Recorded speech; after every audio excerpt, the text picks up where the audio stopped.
Patrick Vurentianas, permettez-moi une courte présentation, puisqu'elle fut longue l'an dernier, mais quelques mots de rappel. Vous êtes né à Paris en 1956 et vous êtes scientifique de formation. Vos différentes expériences professionnelles vous ont amené à vous interroger et à travailler sur l'origine et les fondements de la matière. Ces interrogations vous ont conduit sur une voie nouvelle dans un espace de connaissances traditionnelles dans lequel vous cheminez depuis plus de 25 années. Votre itinéraire vous a convaincu de la nécessité de transmettre le plus largement possible vos connaissances. Vous entretenez aussi des rapports étroits avec de grandes universités à l'étranger. Rappelons quelques-uns de vos succès littéraires, comme De la matière à la lumière au Mercure dauphinois, et aux éditions Trajectoire, Le Mont-Saint-Michel et Chartres. Et puis, comment ne pas évoquer la série à succès de 7 DVD, Le voyage alchimique de Bruxelles à Saint-Jacques-de-Compostelle, qui a été révélateur de l'intérêt suscité par une présentation moderne des valeurs et connaissances traditionnelles se rapportant au grand art, à l'alchimie.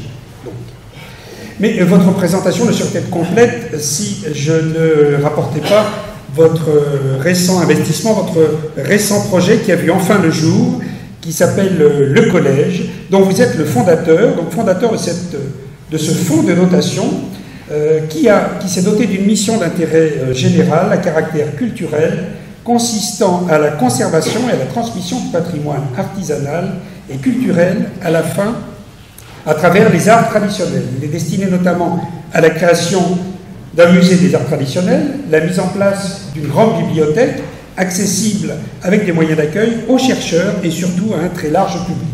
Et puis aussi la mise en place d'un conservatoire de l'artisanat auquel participe, et ici les frères et les sœurs le connaissent très bien, l'enlumineur Jean-Luc Leguet. Alors, vous avez 45 minutes, 1 heure pour vous entretenir de l'alchimie, voie initiatique. Un débat, la parole circulera parmi l'assistance pour à peu près le même temps. Je dois signaler que notre grand maître a des impératifs ce soir et doit nous quitter à 21h.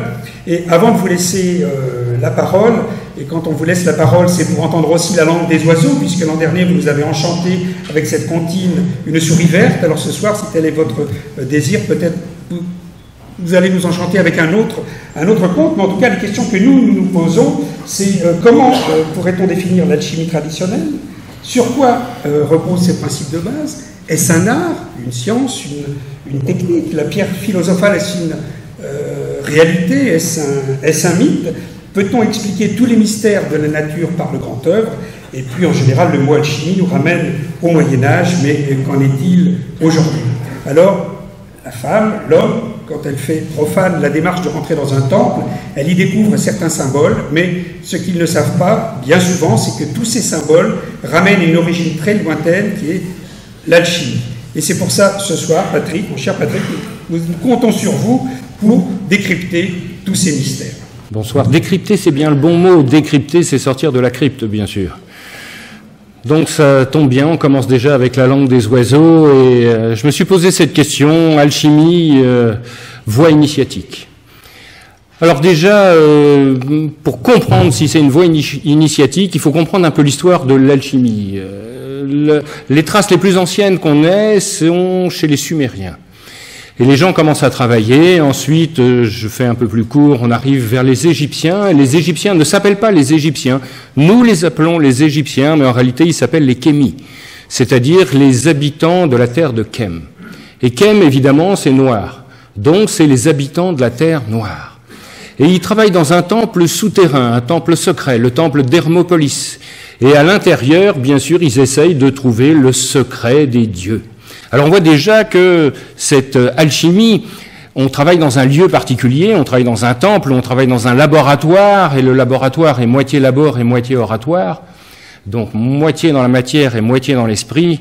On se rend compte qu'on va bien travailler sur quelque chose de très concret. Quelque chose de concret, c'est quelque chose qu'on crée, hein. C'est quelque chose réel, quelque chose qu'on a mis à l'intérieur de notre monde. Et à partir de ça, de cette manière concrète, eh bien, on va monter vers quelque chose d'autre, et c'est sans doute pour ça que ça sera une voie initiatique. Alors ça s'arrête pas aux Égyptiens, bien sûr. Les Égyptiens travaillent dans ce temple secret, les Grecs arrivent beaucoup plus tard, à la période ptolémaïque, et les Grecs se disent, nous on veut connaître ces secrets. Alors ils vont apprendre avec les Égyptiens. Les Égyptiens leur disent, comme ici sans doute, on va vous donner ces secrets, mais il ne faut pas les révéler à tout le monde. Alors ils commencent à apprendre quelques secrets et ils les révèlent à tout le monde. Ils font des écoles partout. C'était un peu les Japonais de l'époque. C'est-à-dire qu'ils récupèrent des choses, j'aime bien les Grecs, mais quand même eux, et les Égyptiens, ça leur a pas plu du tout, c'est-à-dire qu'ils les ont mis à la porte. Ils leur ont dit, puisque c'est ça, eh bien les secrets suivants, vous les aurez pas. Vous n'aurez que ce qu'il y avait au début. Alors les Grecs étant partis, n'étant jamais rentrés dans le temple secret d'Hermopolis, eh bien ils en ont déduit qu'à l'intérieur, il y avait un dieu qui s'appelait Hermès. Et comme il possédait les 3 pouvoirs, matériels, spirituels, divins, ils l'ont appelé le Hermès, le trismégisme, le 3 fois grand. Mais il n'existe pas. C'est une invention des Grecs. Mais déjà, on commence à dire, il y a 3 passages, et on est bien placé ici pour savoir que trépasser est évidemment quelque chose d'important, puisque l'apprenti sage va faire 3 pas sages, et bien sûr, il va pouvoir trépasser à condition qu'il ne trébuche. Et sans rien dévoiler, bien sûr, il va changer d'état. Et vous remarquerez qu'à chaque fois qu'on change d'état, on tombe. On tombe malade, on tombe amoureux, on tombe enceinte, on tombe raide, mort. On est rectifié d'ailleurs, me semble-t-il. Quand on meurt, on se demande ce qui va se passer, pourquoi cette rectification.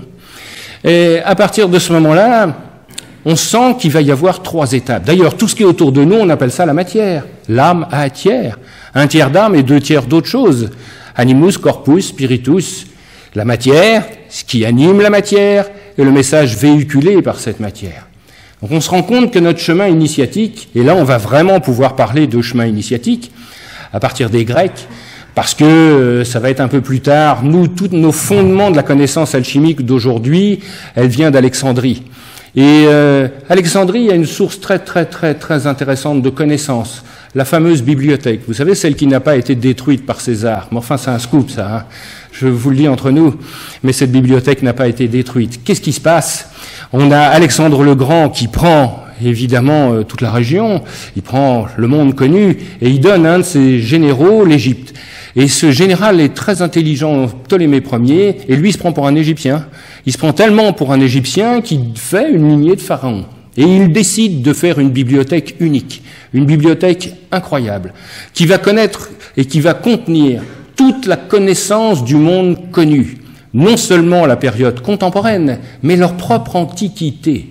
Alors on n'imagine même pas ce qu'il pouvait y avoir dedans, on sait juste qu'il y avait 700 000 ouvrages. Quand je dis ouvrages, c'est pas forcément des textes, ça peut être des pierres, ça peut être des cuivres, ça peut être, mais c'était la source complète de la connaissance. Et cette connaissance, bien sûr, elle est protégée, elle est verrouillée, elle est dans un temple de la connaissance. Et ce temple se mérite. On dit, soi-disant, mais si j'ai des questions dessus, j'y répondrai peut-être, que c'est César qui a mis le feu à la bibliothèque d'Alexandrie. Relisez bien les textes, regardez bien ce qui s'est passé. César n'a pas mis le feu à la bibliothèque d'Alexandrie. Quand il était piégé par les troupes de Ptolémée, eh bien, pour se dégager, il a mis le feu à la flotte. Mais il n'a pas mis le feu à la bibliothèque, pour la bonne raison que la bibliothèque n'était pas ouverte au public, mais que cette bibliothèque, elle était dans le palais royal, et que lui, il était piégé dans le palais royal, donc il n'avait aucune chance de mettre le feu à l'endroit où il était. D'autant plus que quelques siècles après, en moins 27, Strabon, qui passait par là, parle de la bibliothèque en disant absolument pas qu'elle a été détruite. Bref, tout ça pour nous dire qu'on a une source de connaissance. Et je dis bien de connaissance, pas seulement de savoir. Vous savez que dans la langue des oiseaux, savoir, c'est voir ça et rien d'autre, alors que connaître, c'est naître avec. Donc quelque chose d'expérimental, quelque chose de vivant qui va nous donner une clé. Et c'est là où on va parler de chemin initiatique. Qu'est-ce qu'on va chercher? On va chercher cette terre noire. Et au-dessus de cette terre noire, il y a une lumière particulière. Et la lumière, ce qui est au-dessus, c'est Hal. Et la terre noire, c'est Kem. Alors évidemment, ce qui est au-dessus de la terre devient Halkem, et bien sûr devient après alchemia, et ensuite devient le mot alchimie. Ce qui veut dire que cette alchimie, finalement, c'est juste la connaissance, la quête de ce qu'il y a au-dessus de la pierre. On pourrait dire, dans une voie christique ou chrétienne, eh bien, ce sera la quête du Graal, finalement.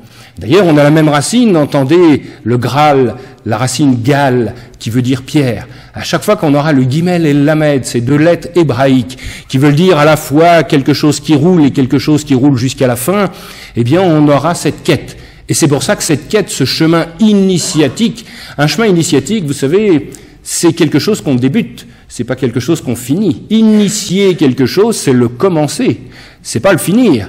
Et on pourrait se poser la question de savoir si nous suivons un chemin vers la lumière ou si nous suivons un chemin de lumière, ce qui ne serait pas tout à fait la même chose.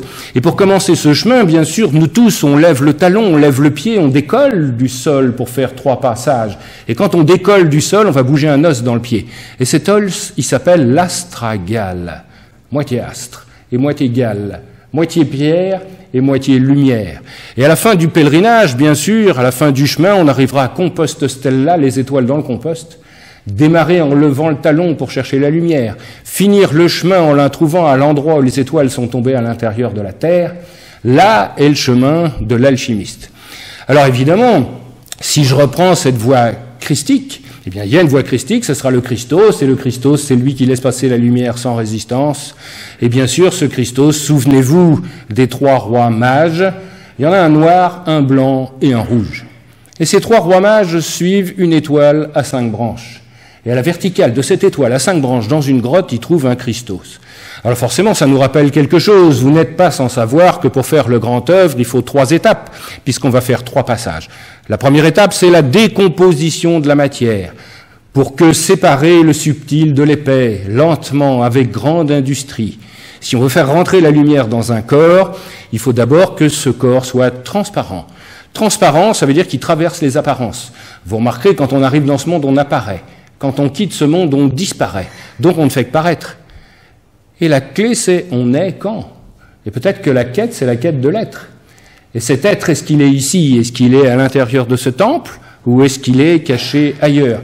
Vous remarquerez, sans rien dévoiler, mais je sais qu'il y a quelques maçons ici, eh bien, vous remarquerez qu'on n'ouvre que quand tout est fermé. Et la question, c'est, mais on ouvre où, puisque tout est fermé? Alors pour l'alchimiste, il dit que nous vivons dans une grotte, on vit à l'intérieur d'une bulle. La matière est une bulle, et la lumière est à l'extérieur. Alors finalement, le but de l'alchimie, c'est de faire un trou dans la bulle pour trouver la lumière qui est derrière. D'ailleurs, ne dit-on pas persévérer, percez et vous verrez. Et la question, c'est percer quoi pour voir quoi?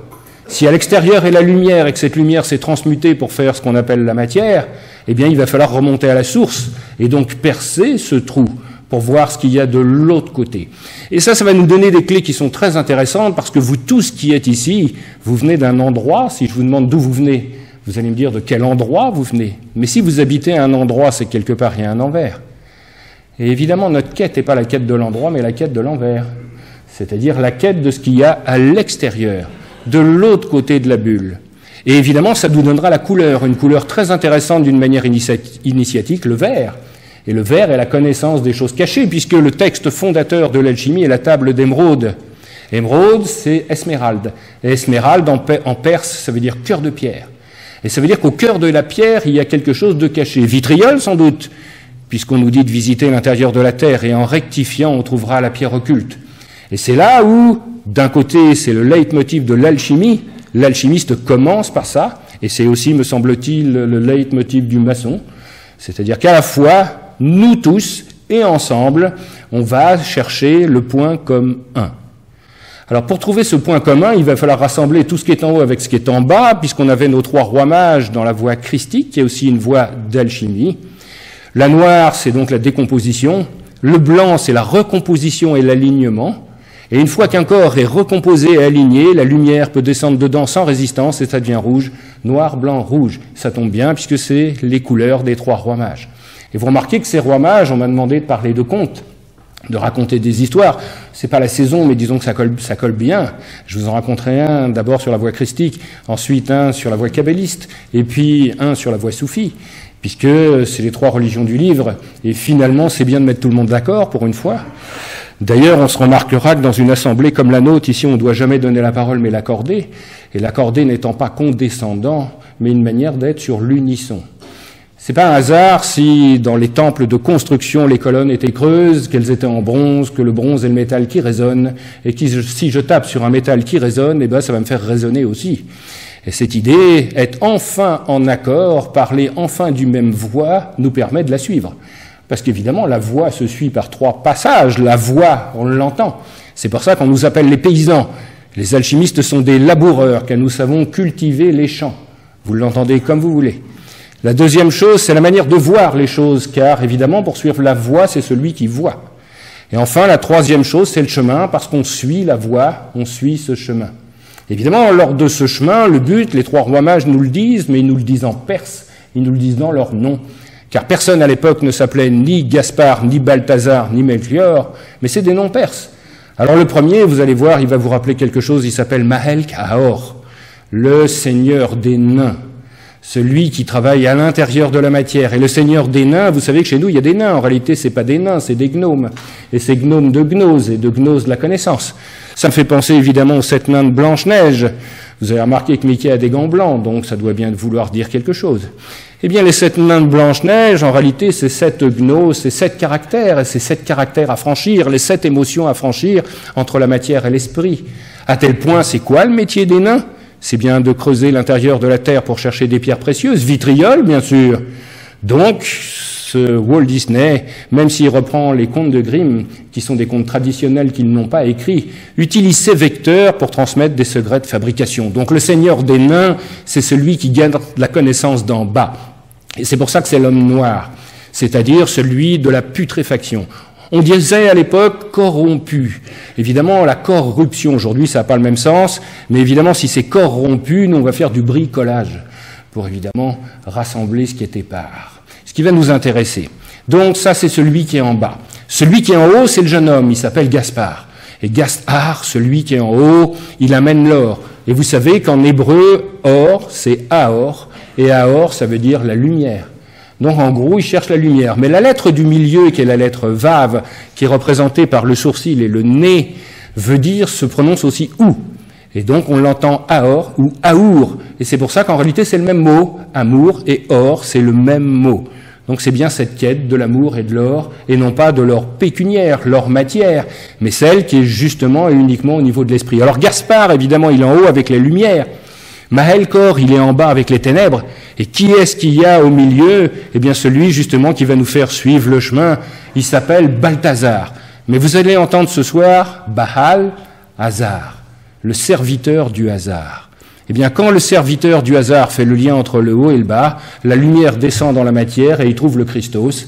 Et bien sûr, à ce moment-là, c'est l'illumination. Alors, s'il y a des alchimistes opératifs, vous savez que le Christ, il est sur un âne, que cet âne, il a un nom, et que cet âne, il s'appelle Timon. Évidemment, l'âne Timon, c'est un anagramme, et c'est l'anagramme de l'antimoine. Donc finalement, c'est quand même bizarre que ce symbole christique soit l'antimoine. Alors pourquoi on l'a appelé comme ça, cet antimoine? Parce que quand on fait un monastère, la première chose qu'on fait, eh bien on creuse un puits, les moines ont bu l'eau du puits, ça a tué les moines, c'est donc de l'antimoine. Je suis pas responsable du jeu de mots. Alors vous allez dire, oui, mais à l'époque, il parlait latin, ça marche pas du tout. Oui, mais c'était Antimonos, et Antimonos, c'est jamais seul. Et s'il est jamais seul, c'est qu'il y a autre chose avec. Et ce qui nous intéresse, c'est justement ce qu'il y a avec. Peut-être cette lumière qui est cachée sur l'âne. Alors dans tous les textes d'alchimie, vous verrez des ânes partout. Il y en a un autre qui en parle, puisque je reparle de conte, qui est Rabelais. Vous savez, celui qui signait avec des petits dessins, un rat poursuivi par une belette, rat-belette, bien sûr. Et vous remarquerez, ça va vous intéresser ici, c'est que tous ces personnages commencent par la lettre G. Grand Gousier, Gargamel, Gargantua. Et c'est des géants, va chercher à l'intérieur, va chercher ce qu'il y a. Alors qu'est-ce qu'il cherche? Il cherche la dive bouteille et le vin rend divin. Finalement, il cherche le spiritus. D'ailleurs, à l'intérieur du vin, quand on va chercher son esprit, on va le distiller. Entre parenthèses, c'est un alchimiste arabe qui invente ça au 8e siècle, Geber Ibn Arabi, et il essaye de trouver l'esprit caché à l'intérieur du sang de la terre. Il va récupérer le sang de la terre et il va inventer le distillateur des dieux, le alambic, bien sûr. Et grâce à ça, eh bien, on fera des élixirs, c'est-à-dire les boissons des dieux. Il travaillait sur le pétrole déjà à l'époque et le produit qu'il a trouvé, c'est l'essence. Vous trouvez normal de mettre de l'essence dans votre voiture, vous ? Finalement, c'est l'essence, l'essentiel, ce qui était caché, ce qui était confidentiel, puisque c'est là où on l'a confié. Et c'est pour ça, quand on suit une voie, ici aussi, on ne devrait pas avoir de contentieux, forcément, pour pouvoir continuer ce chemin. Alors, voyez, ces trois passages, ces trois voies, ces trois couleurs qui vont nous permettre de trouver un lien sont à la fois maçonniques, à la fois alchimiques, à la fois kabbalistiques. Si je voulais parler d'une voie kabbalistique, on parlerait des lettres. Vous savez qu'il y a 22 lettres dans l'alphabet hébraïque et que ces 22 lettres sont les 22 chemins entre la matière et l'esprit. Comment ça s'est passé ? Je vous ai dit au début, la création, finalement, on est à l'intérieur d'une bulle. On pourrait imaginer autre chose, un éternel moment présent, tout et rien. Et pour une raison qu'on ignore, il y a quelque chose qui s'agite à l'intérieur, une singularité. On pourrait imaginer que la création, c'est un cri dans le silence.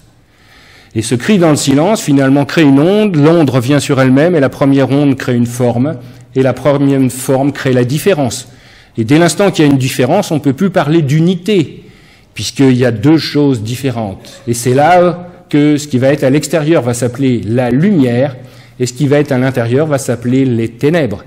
Et vous remarquez quelque chose, c'est que la lumière reste unique et les ténèbres multiples.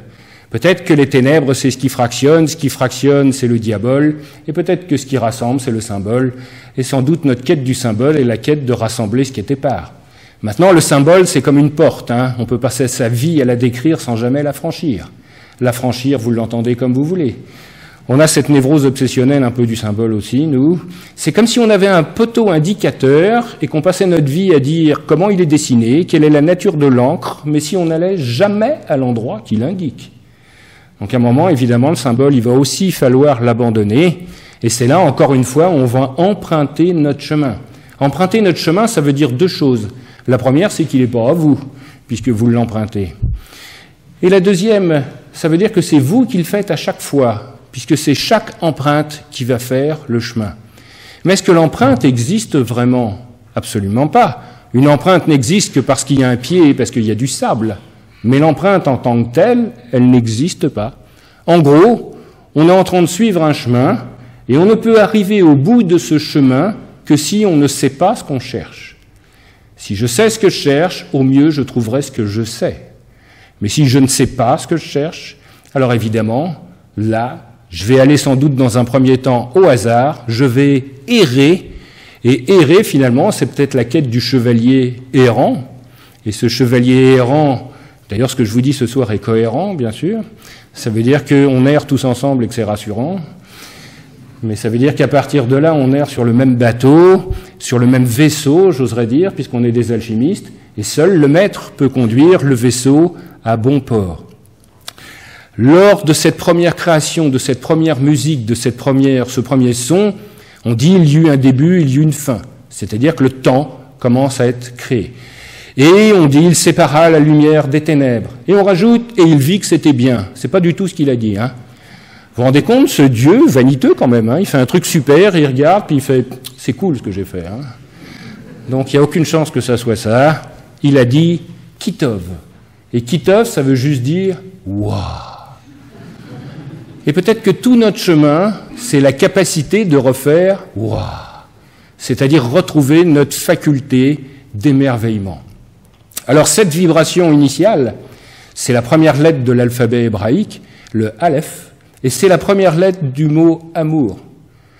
Ça commence par cette première lettre. Alors, je n'ai pas le temps de vous parler de toutes les lettres, mais il y a des choses qui sont intéressantes. Il y a 3 lettres mères, le Aleph, le Mem et le Shin. Le Aleph, il ressemble à un X, c'est le sel, c'est-à-dire l'équilibre. Le Mem, c'est une lettre ronde, c'est la mer, c'est la création, c'est le mercure, c'est ce qui absorbe les choses.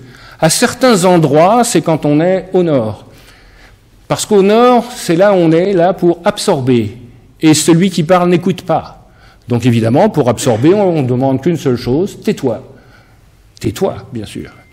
Il faut être immobile, silencieux et aligné. Et bien sûr, nous n'appellerons pas ça le nord, nous appellerons ça le septentrion. 7 en 3, en 1. Par 7 étapes et 3 passages, tu trouveras l'unité. Et cette unité, c'était ce qui est au début, puisqu'on est tous univers. Et évidemment, univers où, vous l'entendez comme vous voulez, vous remarquerez qu'on a toujours la couleur, mais que ça va dépendre de où on regarde.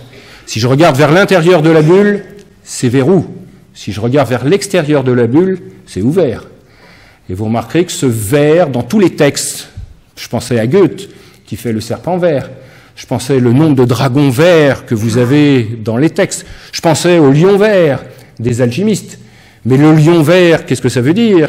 C'est, est-ce qu'on lit ou est-ce qu'on relit? Est-ce que le lion lit avec ses yeux ou est-ce qu'il lit avec ses pattes? Est-ce que finalement cet animal est là pour rassembler ce qui est épars ou nous montrer une direction? Alors vous voyez, on est déjà ici sur un chemin initiatique. On n'a pas besoin de se mettre encore au creuset. Même si le creuset est à la croisée, et même si les lettres du creuset font XP, puisque c'est creux, et que c'est la même lettre qui nous dit « va chercher au centre des choses et tu trouveras la lumière », et ce qui vous donnera la clé ce soir du carré magique. Vous connaissez tous le carré magique, vous savez, celui qui est marqué Sator, Arepo, Téné, Opéra, Rota. C'est un carré magique parce que ça se lit dans tous les sens. Eh bien, vous pourrez constater, si je tiens compte de ce qui est marqué, le Sator au début, ça veut dire la charrue. Et la charrue, c'est ce qui ouvre le sol, c'est ce qui ouvre la matière pour voir ce qui est derrière. Le Arepo, c'est le paysan, c'est-à-dire celui qui sait travailler avec le bon outil, c'est aussi le forgeron. Et le forgeron, c'est pas n'importe qui, parce que c'est celui qui est fort. Forge, c'est-à-dire c'est celui qui est fort à l'intérieur. Et si vous regardez avec quelle lettre est fait son nom, F-O-R-T, le feu, l'eau, l'air et la terre. Les 4 éléments sont à l'intérieur du mot fort. Alors évidemment, je le fais qu'en français ici. Si j'ai des questions, on pourrait s'amuser à le faire dans toutes les langues, bien sûr. Hein. Mais pour des commodités, rassurez-vous, ça marche dans toutes les langues. Hein. Alors ce forgeron, bien sûr, qu'est-ce qu'il fait? Il va faire une épée, et cette épée, il va la mettre dans un état très particulier de la matière, où elle est fluide et pourtant solide. C'est-à-dire que la lame est rouge, on la met sur une enclume, cette enclume, elle est moitié mâle, moitié femelle, et grâce à son marteau, son merlin peut-être, allez savoir, eh bien, il va taper, pas sur la lame, mais sur l'enclume. Après, il va taper sur la lame. Mais ça veut dire que la première chose qui va se manifester, c'est un son. Et finalement, c'est le son qui va rectifier la lame. Imaginez un son à l'intérieur d'une matière molle. Eh bien, c'est sûr que ce son va rectifier la lame. Alors, évidemment, après, cette épée, elle est enchantée. Forcément. Puisque c'est un son, une vibration, une musique qui a fait cette lame. Alors cette lame, bien sûr, cette manière d'enchanter, cette manière de travailler, ce forgeron qui travaille à l'intérieur de la matière, eh bien, on va retrouver ça aussi à l'intérieur de nos quêtes et à l'intérieur de nos lettres. Donc, sans rentrer dans les détails, je reviens un petit peu en arrière à travers les lettres, vous verrez qu'il y a des choses intéressantes. Lors de la création, la première lettre, elle explose, le Aleph explose, et un Yod descend, la 10e lettre de l'alphabet, et un Shin descend tout en bas. Le Shin descend à l'intérieur de la matière et il fera le schéma, le Shem, c'est-à-dire l'action masculine de Dieu, l'action, et le Yod, la 10e lettre, c'est une petite flamme, une espèce d'épée, j'oserais dire, peut-être flamboyante, ou une petite lumière qui vient d'en haut, alors que trois sont sur le sol et une descend, ce qui vous rappellera peut-être quelque chose. Alors évidemment, celui qui est au milieu, c'est Michael, celui comme Dieu, c'est-à-dire celui qui a la capacité de relier le haut et le bas. Et c'est bien ce qui se passe, parce que s'il tend la main au dragon, et le dragon, c'est bien la matière première, la première matière, puisque c'est lui qui a chu. Vous savez, cet ange déchu qui a chu et qui est tombé à l'intérieur de la matière, qui s'est coagulé.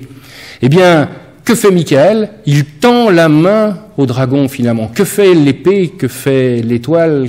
Elle tend la main à l'intérieur de la matière. Et le dragon, il a 2 possibilités. La première, il accepte. S'il accepte, alors il ouvre sa peau, il persévère. Et s'il persévère, il s'ouvre. Et le feu d'en haut rejoint le feu d'en bas. Le Yod rejoint le Shin. Le Aleph est recréé et la création est terminée.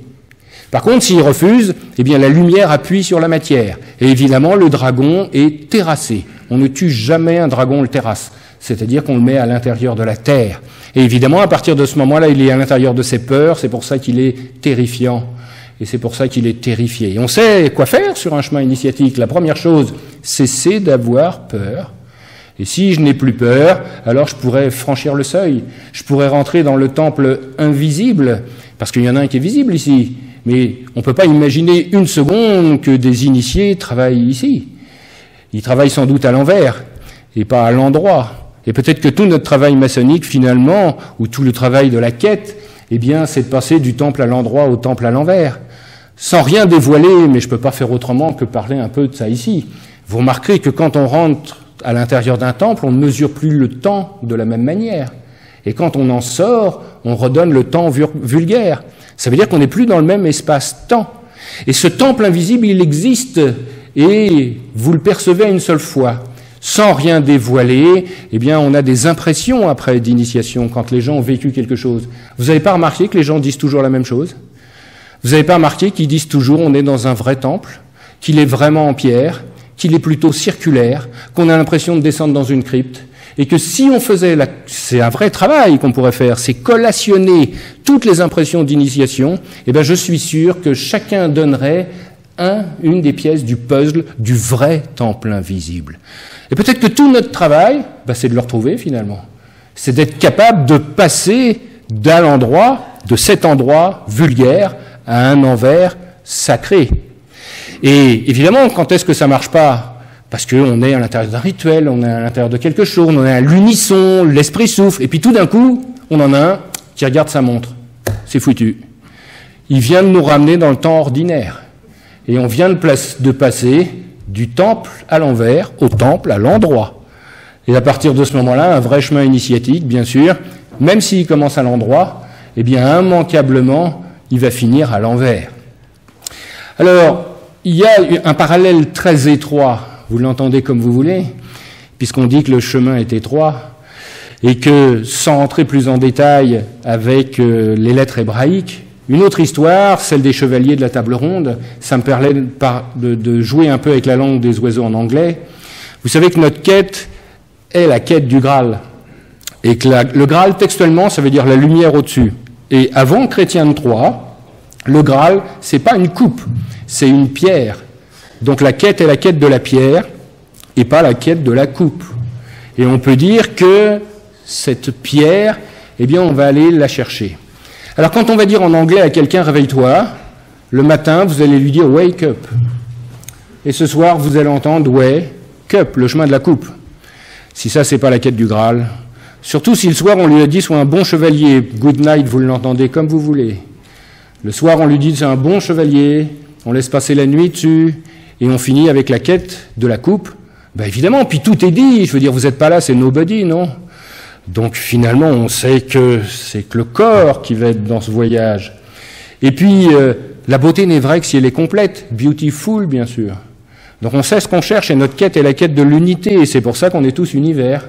Alors pour les alchimistes opératifs, on rajoutera quelque chose, puisque le ver est la connaissance des choses cachées, vous êtes donc universel, que vous entendrez peut-être le sel vert qui unit. Et peut-être qu'il y a un vrai sel vert à trouver, et qui va rassembler ce qui est épars. Alors, lors de cette quête, on va avoir une illumination, et aucun homme ne peut donner une initiation. Par contre, on peut se mettre dans l'état où on peut la recevoir. Et pour recevoir l'illumination, dans la voie alchimique, mais aussi dans la voie maçonnique, il faut 3 conditions. Il faut que le corps soit immobile, silencieux et aligné. Immobile, pourquoi? Parce que dans un corps agité, l'information ne circule pas. Vous remarquerez qu'un supraconducteur, si vous voulez faire passer du courant dedans, il faut le refroidir. Et le refroidir, finalement, c'est le rendre immobile. Donc, il faut qu'on apprenne ici à être immobile. Et c'est sans doute pour ça qu'à un certain moment, on dit « ne bouge pas ». Silencieux, pourquoi? Parce que celui qui parle n'écoute pas. Et nous, on veut tous remplir une coupe. Mais le problème, c'est qu'on est rentré déjà avec une coupe pleine. Et le premier travail, ce ne sera pas de remplir la coupe, mais de la vider. Et quand on suit un chemin initiatique, la première question qu'on doit se poser, c'est pas qu'est-ce qu'on est prêt à prendre, c'est qu'est-ce qu'on est prêt à perdre. Et la réponse, c'est tout, même la forme. Il est dit, puisque j'étais sur l'hébreu, à l'extérieur de l'arbre des séphirotes, Aïn, Sof, Aour, et ce qui veut dire textuellement, la lumière est la non-forme. Donc tout ce qui a une forme n'est pas lumière. Par conséquent, il va falloir perdre tout, la forme y compris. On n'a aucune chance de trouver l'unité en gardant l'individualité. Moi, je veux bien rentrer dans la lumière en continuant à penser comme moi. Il n'y a aucune chance, puisque moi n'existe pas. Nous sommes que des plis sur une nappe. Chaque pli imagine qu'il existe en tant que tel. Mais la seule chose qui existe, c'est la nappe. Et la différence entre les plis et la nappe, c'est le mouvement. Et si je veux retrouver cette nappe universelle, il va falloir que j'élimine l'agitation, Le mouvement, c'est dit dans le premier nom de l'homme. Le premier nom de l'homme, Adam, Aleph et Dam. Aleph, on a vu, c'est ce mince filet de lumière. Dam, derrière, ça veut dire le sang ou la terre. Et le sang, c'est les mots. Et les mots, l'émotion. Donc Adam, on l'appelle l'homme rouge, qu'on pourrait traduire par l'émotion de Dieu, son agitation. Ben, c'est simple, vous voulez retrouver le Aleph, il faut perdre le Dam. Perdez votre agitation et vous retrouverez cette immobilité.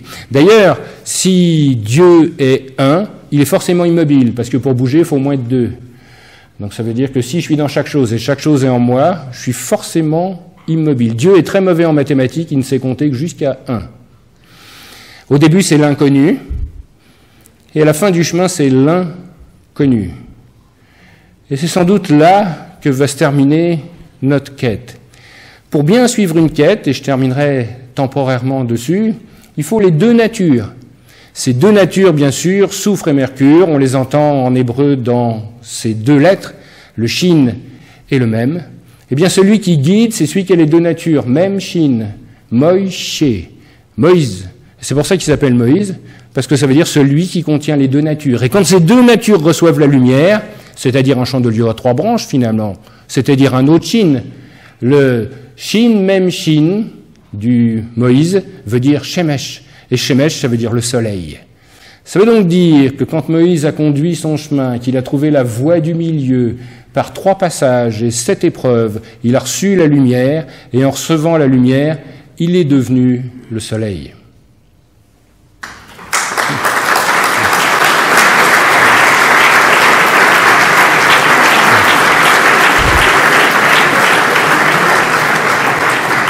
L'éternité, quand on l'entend dans la langue des oiseaux, c'est l'éternité, c'est-à-dire l'éther sans la terre.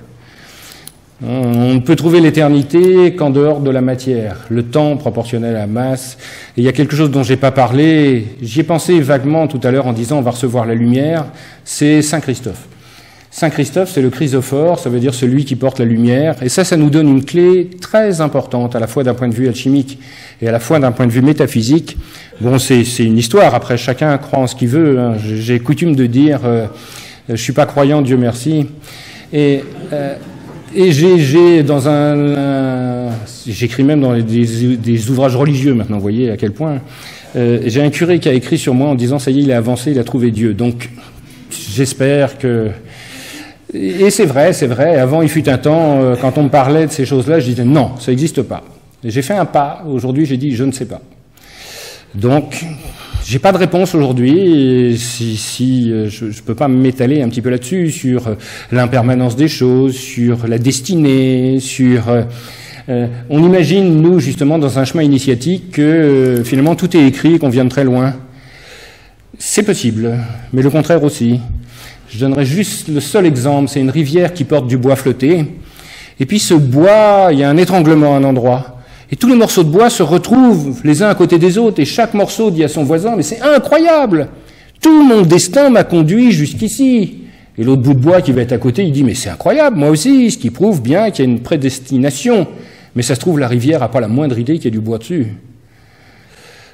Donc, j'ai pas de réponse. On a des facilités de corréler a posteriori. Vous savez que quand vous voulez acheter une voiture, vous en voyez partout. Ça veut pas dire qu'il y en a plus. On a une faculté de corréler avec les signes du monde. On est tous en train de passer un examen, et en sortant, on veut savoir si on l'a ou on l'a pas. Alors on se colle devant le premier feu rouge et on dit, s'il passe au vert dans les 4 secondes, je l'ai. Qui ne l'a pas fait? Ça veut donc dire, 1, que le feu rouge connaît le résultat de l'examen, quand même. 2, qu'il a envie de me le communiquer. Donc évidemment, tout ça, c'est un peu irrationnel, mais je pense que dans ce temple invisible dont je parlais tout à l'heure, de l'autre côté du miroir, justement, peut-être que la réalité n'est pas la même, et peut-être que le feu rouge connaît effectivement le résultat de l'examen. On dit que quand on travaille dans un laboratoire, c'est une espèce d'extraterritorialité. On est dans une bulle de causalité, c'est-à-dire que les causes et les effets sont différents qu'à l'extérieur. Et on peut dire que quand on est dans une bulle, comme notre monde, plus on est loin de la peau de la bulle, plus on est dans les causes et les effets.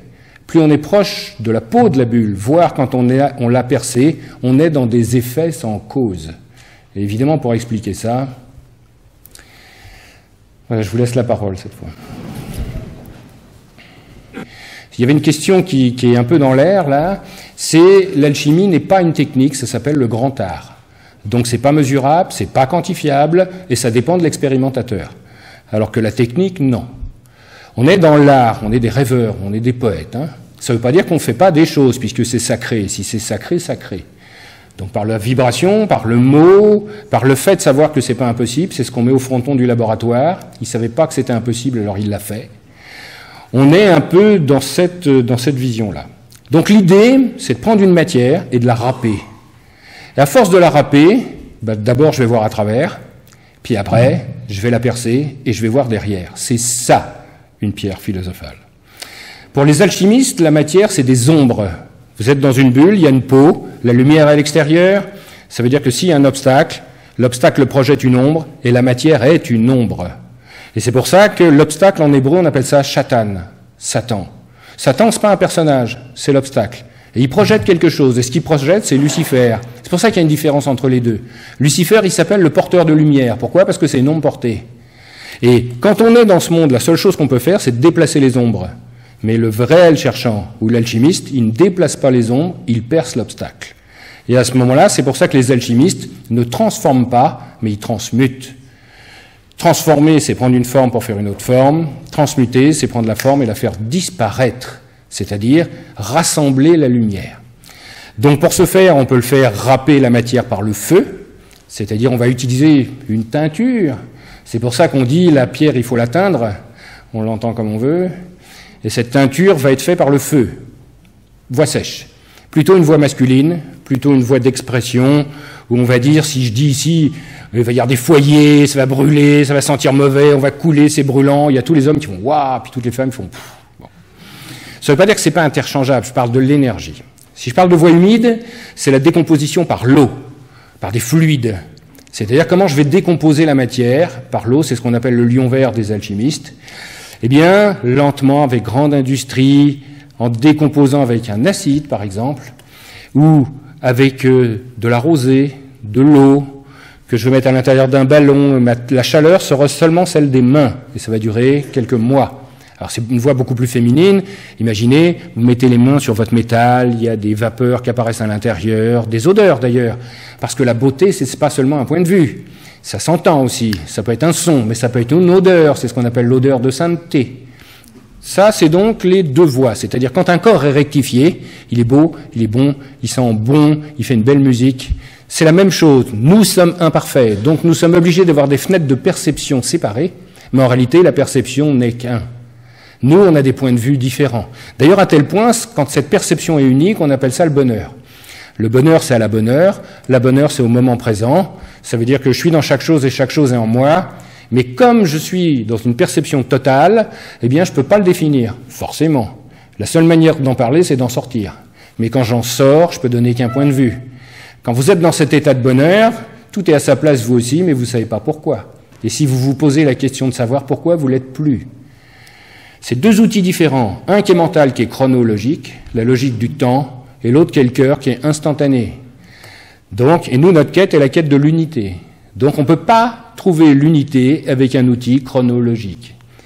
Donc, voilà ces deux voies. Et il reste la voie du milieu, qui est la voie royale, qui est comment faire la pierre philosophale à l'intérieur de soi.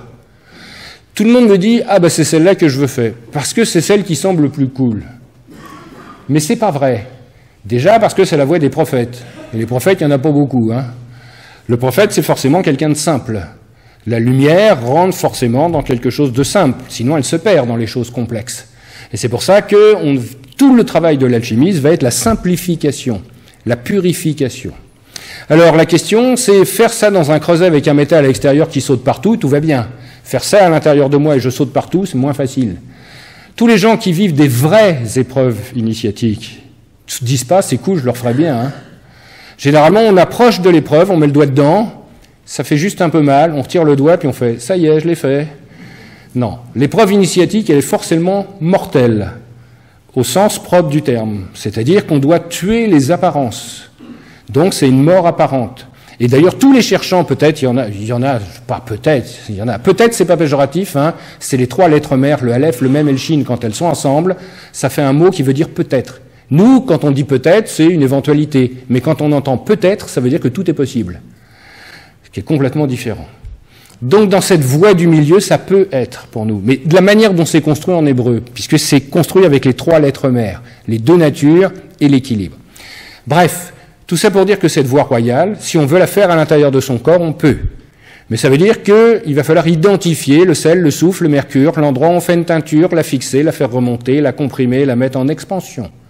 Premier point, point du soufre. Le point du soufre, il est ici, là, dans la gorge, là. Le fait d'en parler, vous êtes en train de déglutir. Forcément, et il y en a qui ont la gorge qui commence à être serrée, et voire avoir des mucosités dedans, à avoir envie de faire ça c'est la gorge, c'est le guimel pour ceux que ça intéresse, mais ça veut dire que c'est ici où toutes nos émotions se manifestent. Et c'est pas un hasard si à certains endroits on se met dans une certaine position pour que tout ce qui sort par là, soit maîtrisé, que ça sorte pas n'importe comment. Et d'ailleurs, ce sera sur la colonne où on parle et pas sur celle où on se tait. Le point du soufre, il est ici. Et l'idée, c'est de stimuler ce point-là. Alors, dans d'autres cultures, on fait, les Tibétains, ils font ça très bien. En aucun cas, contrairement à ce qu'ils nous racontent, ils se titillent la glande pinéale. Je ne sais pas si vous avez des idées d'anatomie, mais pour aller chercher la glande pinéale avec une langue, déjà, il faut déjà avoir une grande langue, et puis il faut qu'elle soit un peu pénétrante. Donc, c'est évidemment pas ça, c'est ce qu'ils nous racontent. En réalité, ils viennent se toucher ce point de la gorge, là. Et pour ce faire, il faut retourner la langue. Et la seule manière de le faire, c'est couper le frein de la langue. Et c'est pour ça qu'ils le font. Donc, premier travail, identifiez ce point, mettez le doigt dessus, et bien que vous ayez appuyé dessus et que vous sachiez où il est, continuez à respirer correctement. Ça, déjà, ça va demander un certain temps. On est tous en chemin, hein. Après, il y a le point du cœur, qui est juste ici. Pointe du sternum, 2 doigts à droite en longeant les côtes ici. Il n'est pas juste à la pointe du sternum, il est légèrement sur la droite. Quand vous voyez des représentations religieuses, le Sacré-Cœur, il est au milieu, il n'est pas à gauche. On ne parle pas de la pompe. Ça, c'est le mercure, c'est le spiritus. Une fois que j'ai identifié ce point-là, eh bien, il va falloir que j'avale ce point-là à l'intérieur du cœur. Et je vais faire une teinture. En gros, comment maîtriser mes émotions grâce à mon spiritus. Basile Valentin fait ça en découvrant l'alcool, et il appelle ça un spiritueux parce que ça lui permet de mettre en teinture les choses. Une fois que j'ai ma teinture maintenant, elle est très volatile, elle peut partir partout, il va falloir la mettre dans le monde. C'est pas tout de faire rentrer la lumière à l'intérieur de la coupe, faut qu'elle y reste. Et pour ce faire, on va le descendre au sacrum. C'est pas un hasard si ça s'appelle comme ça. Le sacrum, c'est les vertèbres qui se plantent à l'intérieur de la terre. Et c'est là où est le sel. Parce que c'est là où le sel scelle, bien sûr. Donc on va fixer cette teinture. Maintenant que cette teinture est fixée, eh bien il va falloir qu'elle laisse tout ce qui est dense, tout ce qui est lourd. Donc elle va le laisser dans le sacrum, on va l'évacuer, et une fois que ce sera fait, eh bien cette teinture pure, on va la faire remonter au cœur. Et maintenant qu'elle est remontée au cœur, il va falloir que toute cette énergie, elle n'occupe qu'un seul point.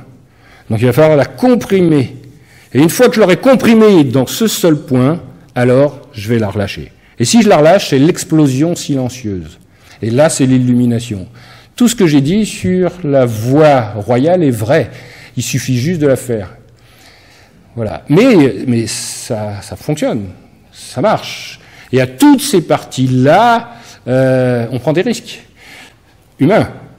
Vous savez, c'est le syndrome, je parlais tout à l'heure en plaisantant un peu, en disant il y a des cherchants ici, c'est que nous tous, sur une voie initiatique, il va se passer un certain nombre d'étapes. La première, c'est vous allez vous retrouver tout seul. Personne vous aime, je suis tout seul. Pourquoi? Parce qu'on n'a plus rien à partager avec les autres. Le syndrome, c'est vous allez chez des amis, vous êtes super content, 5 minutes après, vous avez envie de partir. Si vous voyez, en gros, on n'a rien à se dire, quoi. C'est comme quand on partage que des souvenirs, c'est déjà trop tard. Genre, dans un couple, d'ailleurs, vous remarquez que l'information doit circuler, quand ça ne va pas dans un couple, on dit jamais ça ne va pas, on dit on ne s'entend pas. Donc ça veut dire que ça va passer. Et si vous ne partagez que des souvenirs, c'est que vous n'avez plus rien à faire ensemble. Si quelqu'un vous dit, tu te souviens comment c'était bien quand on faisait ça, et c'est que vous dites ça tout le temps, au revoir. C'est le vieux copain de régiment qu'on voit 20 ans après, et il se dit, faudrait qu'on se revoie. Et on se revoit jamais. Pourquoi? Parce que le seul truc qu'on a partagé, c'est des souvenirs. Mais rien au présent. Donc ça va être cette vraie quête du présent qu'on va avoir ici, à l'intérieur de cette matière-là. Donc c'est pas du tout évident de vivre ça. Et après, il va falloir tomber au fond du trou, c'est-à-dire vous n'avez plus aucun repère. Vous tombez au fond du lac. Et là, vous êtes vivant, vous êtes mort. Il n'y a pas d'alternative, C'est dedans ou dehors. On ne peut pas rester sur le seuil. Et ça veut dire que c'est comme tomber au fond d'un lac. Pour remonter, on met un coup de pied. Mais le seul endroit où ça marche, c'est au fond. Si je mets un coup de pied au milieu, je ne remonte pas. Donc il va falloir accepter d'aller au fond, de perdre tous ses repères, d'arrêter de se flageller. On dit souvent, quand l'initié cherche du travail, le profane cherche des excuses. Le nombre de raisons qu'on a de ne pas faire les choses. Donc une fois qu'on est tombé au fond du lac, on met un coup de pied, et là on remonte. Et là, c'est l'illumination. Et là, tous ceux chez qui on n'allait plus parce qu'on s'ennuyait, et celui qui s'ennuie est ennuyé, eh bien on va trouver le meilleur chez eux, même s'ils me parlent de crédit, de tiercé, de médicaments, alors que j'en ai rien à faire. Parce que c'est pas ça qui va m'intéresser, c'est ce qu'il y a derrière. Et après on va trouver la beauté. Et on va trouver que la beauté est partout. Aller dans un lieu où la beauté est n'a aucun mérite. La trouver partout, là est la quête. Et comme dit Lao Tzu, la beauté est dans l'œil de celui qui regarde, ce qui est vrai. C'est-à-dire que quand ça m'est arrivé, j'ai regardé une petite cuillère pendant une semaine. On va dire, ça y est, il est nono, il a pété un câble. Mais vous avez déjà fait? Vous avez vu comment c'est beau? Comment c'est bien fait, en vrai? Quand vous prenez un mouchoir, vous le jetez par terre, vous dites c'est sale, c'est un déchet. Regardez-le bien précisément. Vous allez voir les courbes qu'il y a dessus, vous allez voir tout ce qu'il y a. C'est d'une beauté hallucinante. La beauté, c'est seulement un point de vue. Vous sortez dehors, il pleut, c'est très désagréable, vous n'avez pas envie. Vous regardez les flaques avec le ciel qui se reflète dedans, chaque goutte qui tombe fait un rond concentrique, c'est une beauté absolue. Donc, la beauté est partout. Et moi, pour moi, la quête, c'est pas de trouver la pierre, elle est dans le creuset dès le début, mais je la vois pas. Il y a une phrase que j'aime beaucoup, c'est quand on a été chassé du paradis, il y a des textes, tout ça c'est des histoires, vous mettrez ce que vous voulez dessus selon vos croyances. On dit, et ils s'habillèrent de tuniques de peau. C'est-à-dire qu'on n'avait pas de peau, si je puis dire, puis qu'après, on s'est mis quelque chose d'épais. Mais il y a une autre traduction que j'aime beaucoup plus, il est dit, et ils s'habillèrent de tuniques d'aveuglement. Finalement, perdre le paradis, c'est ne plus voir. Et c'est pour ça que le mot amour, regardez comment il est constitué ce mot amour, Aleph, le Vav, sourcil et le nez, qui est l'œil, accroché du regard, et le Resh, qui est la même lettre mais plus grande, qui représente le regard en haut du corps. Donc ça veut dire quoi, amour? Le Vav, voir de près, le Resh, voir de loin, le Aleph, la lumière, et ben c'est celui qui voit la lumière de près et de loin. Donc celui qui voit la lumière de partout. Deux font un, bi un.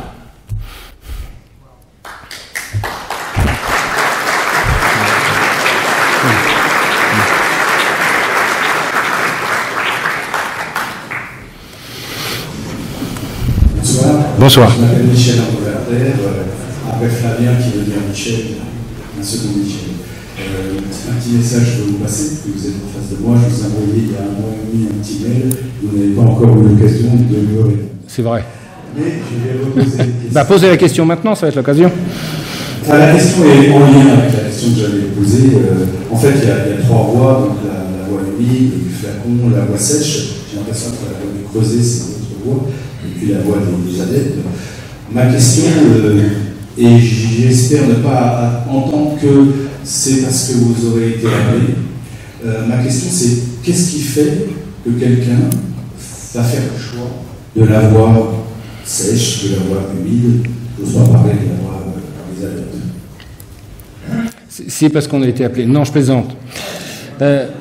Pourquoi? Parce que au début, en tout cas, je parle de moi, c'est la voie, quand j'ai suivi cette voie, je connaissais rien du tout à l'alchimie. Mon but, c'était de comprendre comment fonctionnait l'univers. Et la première fois, je suis tombé sur un bouquin de Jolivet-Castelot, L'âme de la matière.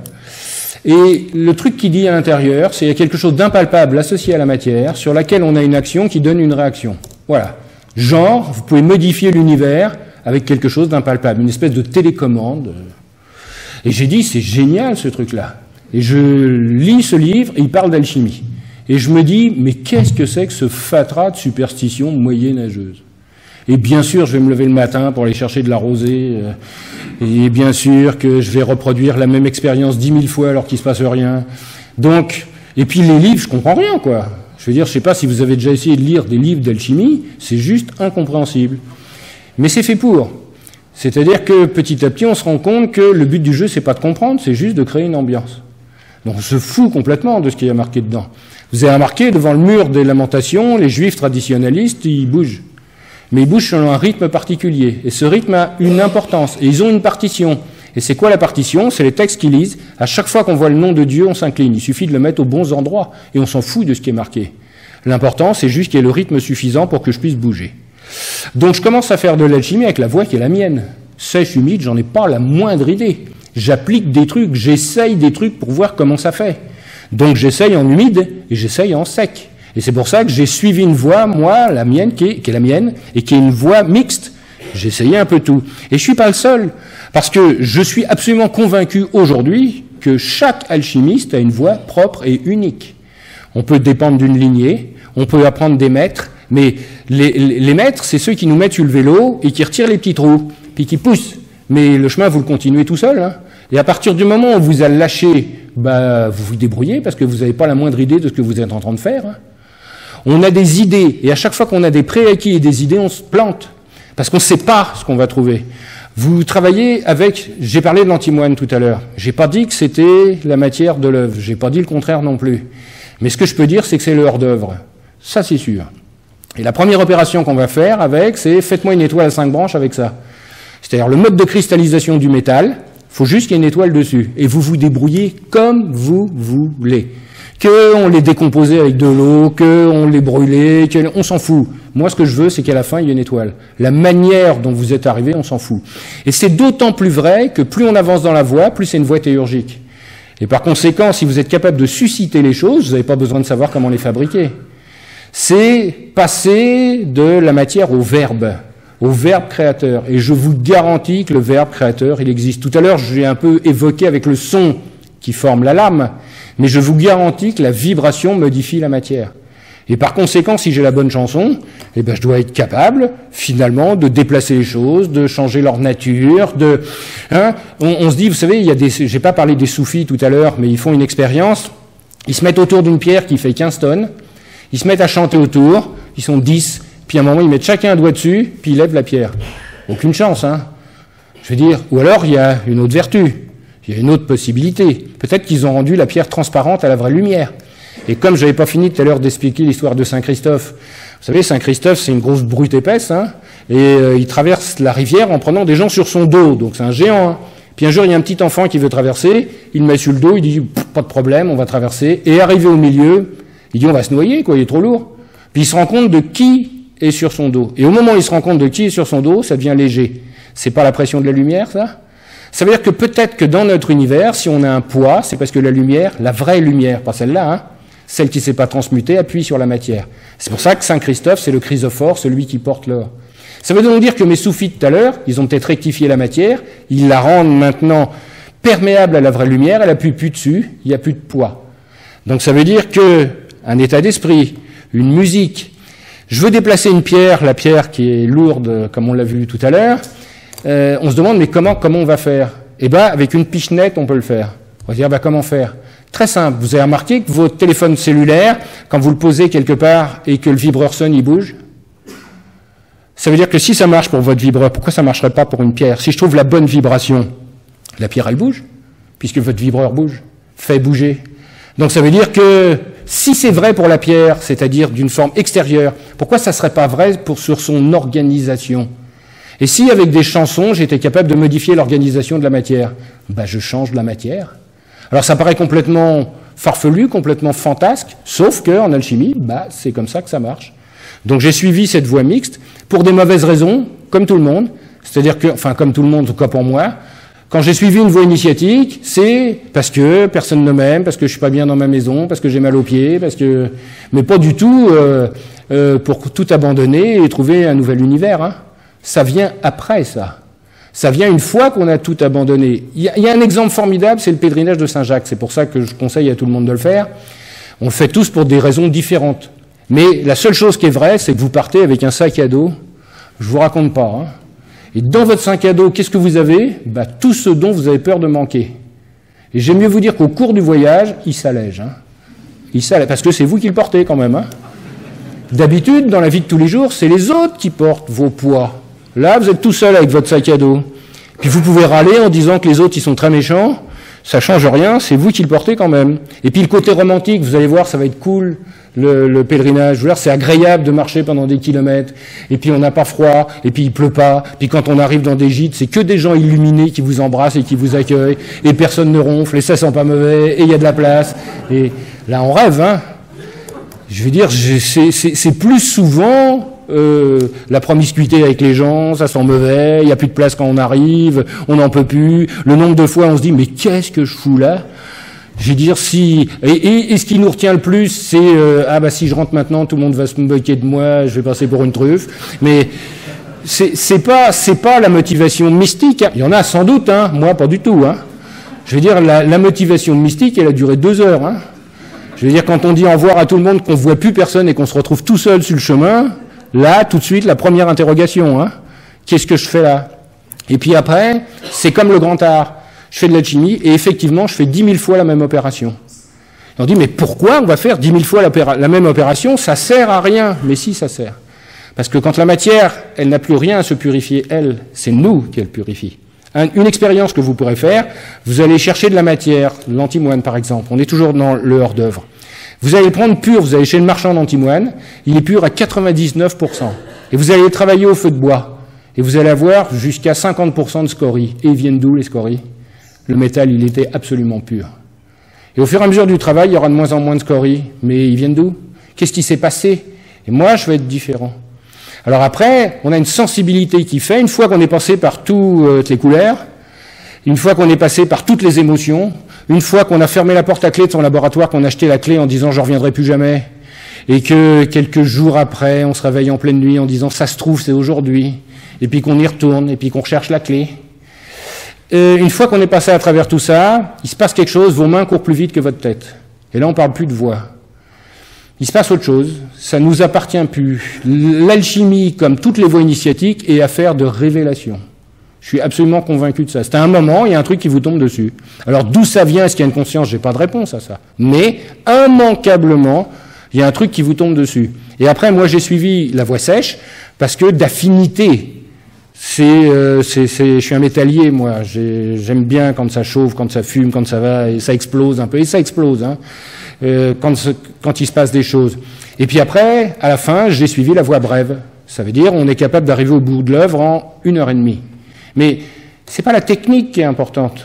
C'est comme un artiste. Je veux dire, quand on voit un artiste et que ça a l'air facile, vous voyez un Van Gogh, par exemple, il fait une peinture, il fait les tournesols, puis vous regardez ça, vous dites, facile, hein, ça ressemble à du barbouillage quand même. Et vous essayez, c'est du barbouillage. Mais lui, non, il a mis autre chose derrière. Il y a quelque chose, justement, d'impalpable. Et pour acquérir ça, c'est le chemin d'une vie. Et cette matérialisation, la pierre n'est jamais que la matérialisation d'une transmutation interne. On crée un nouveau couple alchimiste-matière et qui est indissociable. On nous appelle les cuisiniers aussi. Vous savez, quand vous faites la cuisine et que vous aimez ça, vous savez quand il faut arrêter? Vous savez quand il faut rajouter un truc? Jamais vous regardez une recette. Au début, quand vous avez peur, mais après, au contraire, c'est là où il se passe quelque chose, c'est là où c'est magique. Sinon, vous êtes un technicien. Et un technicien s'observe en train de faire les choses, alors qu'un artiste est dans ce qu'il fait.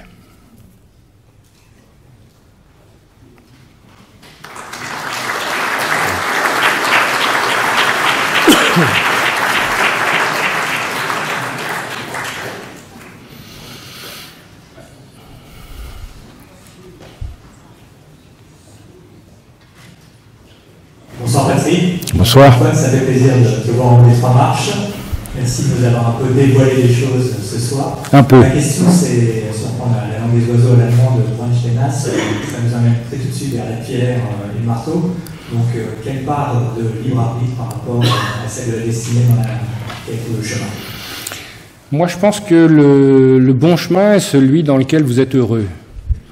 Si vous pensez qu'il est nécessaire d'avoir un dessin, à tous les sens du terme, puisque l'homme a été fait comme une image, et que vous êtes heureux là-dedans, aucun problème. Si vous dites pas du tout, tout est au hasard, aucun problème.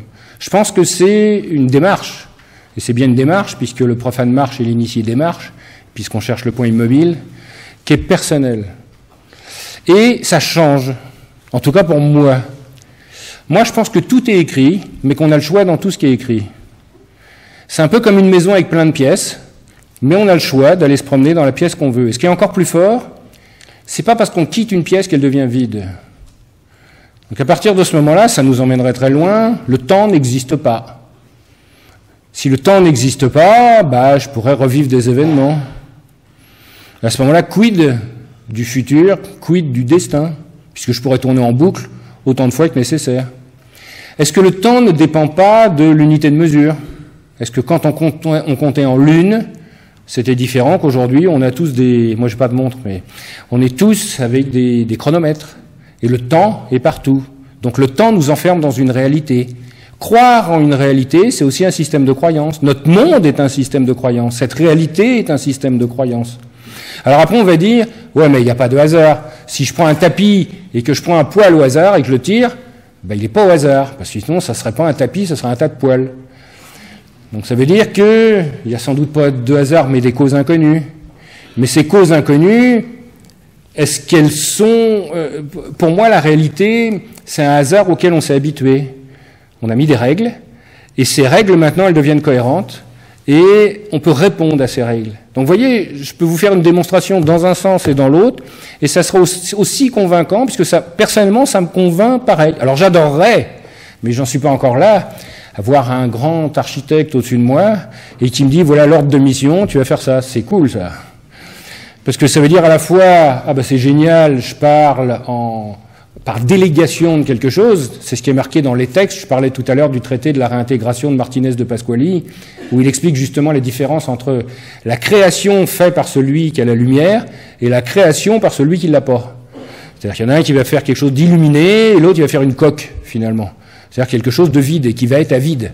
Et s'il y a quelque chose d'avide autour de nous, le seul endroit où il peut prendre la lumière, c'est chez nous. Donc on peut avoir une espèce de concurrence entre des forces vides et des forces pleines. Et la seule quête, et voilà où est la quête de l'alchimie, c'est du vrai cherchant. Pour moi, on le voit avec Michael, celui comme Dieu, c'est pas de trouver la lumière, c'est de pardonner aux ténèbres. Donc de donner une part aux ténèbres. Notre quête est la quête de l'unité, pas seulement celle de la lumière. Alors quand on lit les textes, bah, selon les paroles des dieux, selon les paroles de ceux qui parlent au nom des dieux, on a tout et n'importe quoi.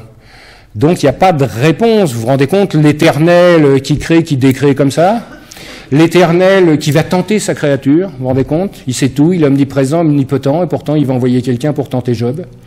L'Éternel, on est dans le jardin d'Éden, il nous colle un arbre devant le nez, alors qu'il sait tout, mais il sait donc qu'on va y toucher, puisqu'il nous l'a collé devant le nez.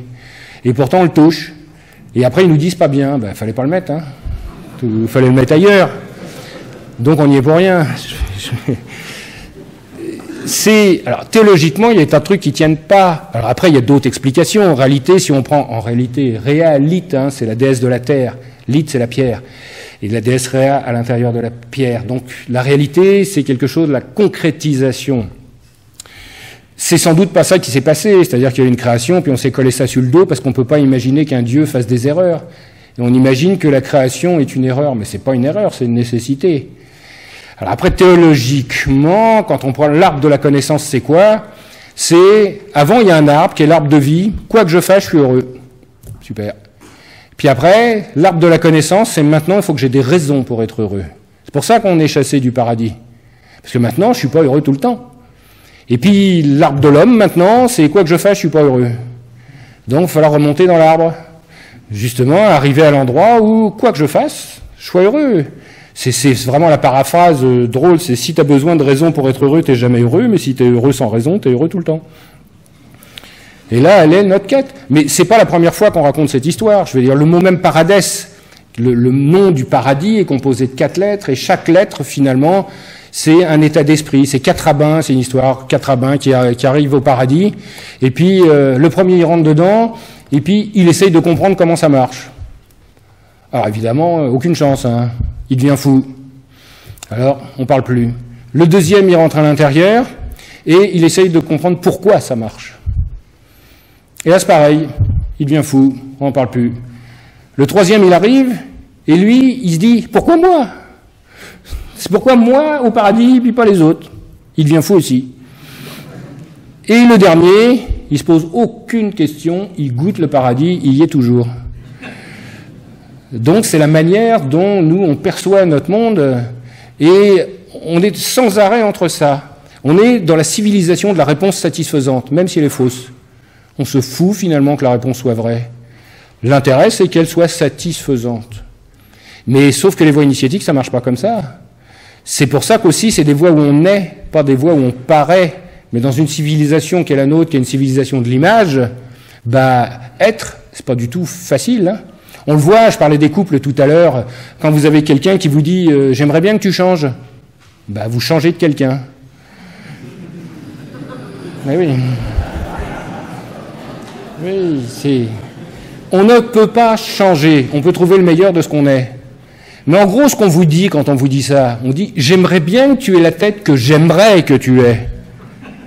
En gros, ce qui vous plaît, c'est une image. Vous laissez une photo, puis vous partez. Aimer quelqu'un, j'aime beaucoup cette définition des amis. Un ami, c'est quelqu'un qui vous connaît très bien et qui vous aime quand même. Donc, j'ai pas plus de réponses.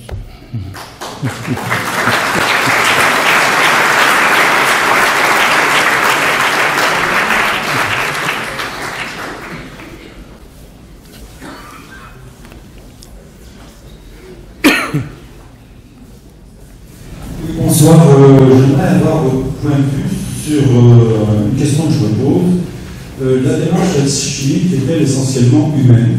Où trouve-t-elle sa transposition dans le fonctionnement de l'univers? On a parlé de matière noire. Il y a les nouveaux physiciens, ça serait bien qu'il y ait une matière noire également dans l'univers, également l'énergie noire. Est-ce qu'on peut faire un rapprochement entre ces deux éléments? Absolument. Et évidemment, l'homme ne fait qu'appliquer des choses qu'il a observées ou des choses qui sont dans sa propre structure. On voit bien le nombre d'or, par exemple. Le nombre d'or, on ne l'a pas inventé. On l'a constaté en coupant une pomme dans le bon sens, en regardant une tomate, en regardant un escargot. Et on s'est dit que finalement, le nombre d'or, c'est quoi? C'est le meilleur rendement. C'est-à-dire, c'est celui qui laisse le mieux passer l'énergie. Donc, il est évident que la nature va, par des essais-erreurs, tomber sur le nombre d'or. On peut dire que même ceux qui survivent, c'est ceux qui ont trouvé la meilleure stratégie. Ce qui me fait rebondir sur la prédétermination, quand on dit « regardez comme ce monde est merveilleux, il est extraordinaire, ça prouve que Dieu est derrière tout ». Non, c'est les survivants qui sont là. Parce que tous ceux pour qui le monde n'était pas bien fait, ils sont morts. Donc évidemment, tout est à sa place maintenant. Alors, quand on parlait de l'univers, absolument. Déjà, une expérience de transmutation qu'on peut faire avec une poule, pour montrer que la transmutation, la nature utilise ça. Déjà, les étoiles, transmutation radiochimique. On parle d'hydrogène pour faire de l'hélium et tous les éléments. C'est une espèce d'immense forge cosmique qui, par compression, va réussir à faire différents matériaux. Donc, ça fonctionne déjà dans la lumière. Prenez une poule. Vous la sevrez de calcium. Donc évidemment, quand elle va faire des œufs après, les coquilles vont être molles. Qu'est-ce qu'on fait? On la lâche dans la nature. Et qu'est-ce qu'elle va faire? Elle va picorer des cailloux. Et après, elle fait des coquilles normales. Oui, mais ça se peut pas. Parce que les cailloux qu'elle a picorés, c'est de la silice. En aucun cas, c'est du calcium. Et les coquilles qu'elle a fait, c'est du calcium. Il vient d'où le calcium? Donc ça voudrait dire qu'elle a transmuté un élément à un autre, qu'elle a picoré de la silice et qu'elle a fait du calcium. En tout cas, on ne sait pas comment, on constate juste que ça marche et qu'elle prend de la silice. Alors si maintenant je prends l'univers, on n'appelle pas ça comme ça, c'est très drôle que les physiciens appellent ça la matière noire, parce que nous on appelle ça la lumière. Il se passe plusieurs choses. Pour nous, la lumière, cette vraie lumière, court après la matière. Si je reprends l'histoire de la bulle, il y a une bulle de matière, en réalité il n'y a pas qu'une bulle, il y en a plusieurs, sans doute une infinité d'univers, et qu'à l'extérieur il y a ce qu'on appelle la lumière. Et vous remarquerez quelque chose d'intéressant, c'est que les bulles peuvent être séparées les unes des autres, alors que l'extérieur fait toujours un. C'est comme des bulles dans un océan. Donc la lumière sera plus proche de l'unité que la matière. On peut constater une chose, c'est qu'en périphérie de la matière, la lumière va appuyer. Donc elle va créer une surpression. Et cette surpression, on va appeler ça la matière noire. C'est plus de la lumière, mais c'est pas encore de la matière. Et on peut imaginer que si on continue à comprimer cette lumière, ça va finir par être de la matière. Alors on constate un autre phénomène aussi. C'est que contrairement à ce qu'on a imaginé quand on imaginait le Big Bang, on imagine qu'il y a un point unique qui explose, la matière se crée, une énergie cinétique du point d'origine démarre, et que tout s'éloigne les uns des autres. Formidable. Mais au bout d'un moment, cette énergie, elle se dissipe, obligatoirement. Donc l'univers, il devrait ralentir, et par la loi de gravitation universelle inventée par un alchimiste qui est Newton, tous les corps s'attirent et il devrait y avoir un Big Crunch. C'est faux. il accélère, et les galaxies, non seulement ça accélère, mais elles s'éloignent les unes des autres. Donc ça veut dire que si elles s'éloignent les unes des autres, c'est qu'elles sont sur une paroi. Si vous prenez un ballon, vous mettez des points dessus et que vous gonflez, vous allez vous rendre compte que les points ils s'éloignent du centre, mais qu'ils s'éloignent aussi les uns des autres. Mais ça, c'est vrai s'il y a une paroi. S'il n'y a pas de paroi, ils ne s'éloignent pas les uns des autres. Donc ça veut dire que les galaxies sont sur une paroi, donc la peau de la bulle. Et ça veut dire aussi que, comme ça accélère, qu'il y a un truc qui pousse. Et bien ce truc qui pousse, nous on appelle ça la lumière. La lumière, c'est tout ce qui n'a pas été transmuté en matière, qu'on appelle l'énergie noire. La matière noire, c'est ce passage entre les deux, c'est-à-dire cette lumière qui est prête à se transmuter pour faire de la matière. Et enfin, la matière qu'on connaît, c'est le troisième état de la matière. Et on pourrait imaginer que, comme tout accélère, les trous noirs, par exemple, les trous noirs ne sont pas des endroits où toute la matière est attirée, mais sont des endroits où toute la matière est repoussée, un espèce d'évier cosmique. Alors on pourrait imaginer quelque chose, il y a de la lumière partout, il y a des étoiles, ces étoiles sont repoussées, les galaxies sont repoussées, elles sont repoussées à différents endroits, on va avoir une concentration, et dès l'instant que je vais avoir une concentration, ces étoiles elles vont s'effondrer sur elles-mêmes, puisque comment dirais-je, l'espace entre les noyaux et les électrons va s'écraser. Donc ça veut dire que la matière va se densifier. Ça veut dire que je vais arriver, plus rien ne tourne. Donc je vais avoir que les noyaux. Mais si je continue à appuyer, qu'est-ce qui va se passer? Peut-être que la brique initiale de la matière, c'est du rien qui bouge. C'est peut-être le verbe dont je parlais tout à l'heure, le souffle. Mais si j'écrase ce dernier noyau, il arrête de bouger. Et s'il arrête de bouger, alors il se transmute en lumière, en vraie lumière. Alors peut-être que les trous noirs, c'est des machines à transmuter l'univers en vraie lumière. Alors que les étoiles, c'est le contraire. C'est des machines à fabriquer de la matière. Contrairement à ce qu'on pourrait croire. Et on peut imaginer que notre univers va se terminer, non pas par un Big Crunch, mais par des effondrements à différents endroits. Et quand le dernier trou noir se sera effondré sur lui-même grâce à la pression de la vraie lumière, alors il restera plus que de la lumière, et ça pourra reprendre le nom d'unité.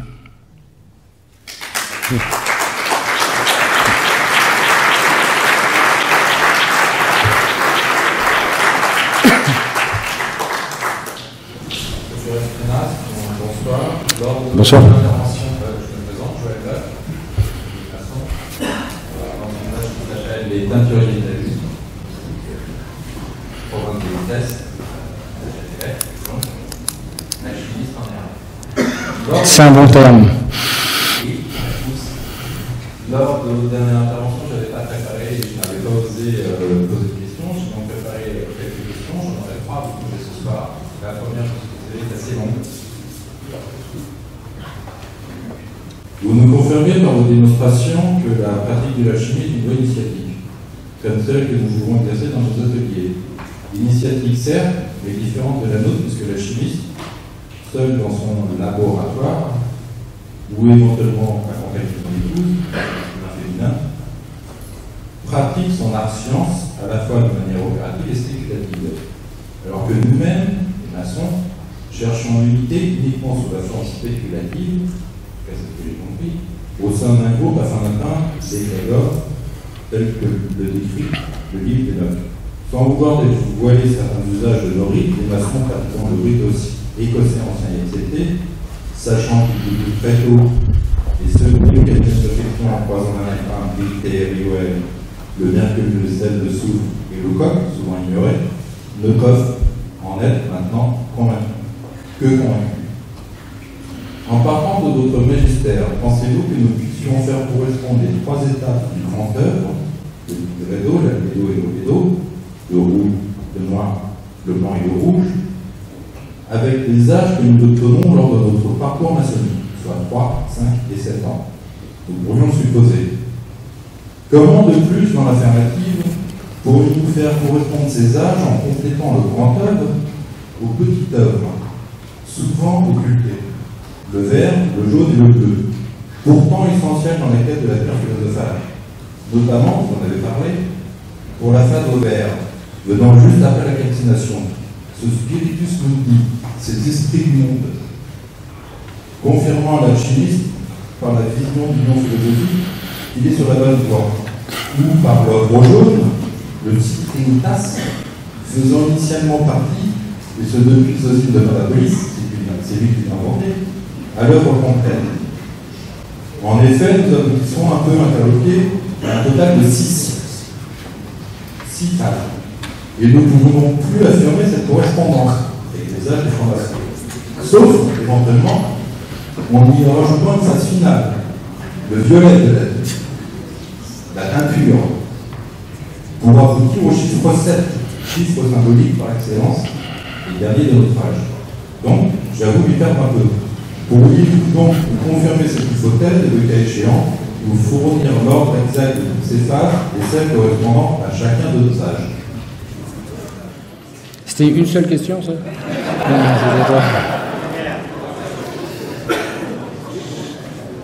alors, beaucoup de choses, évidemment, dans la maçonnerie est récente.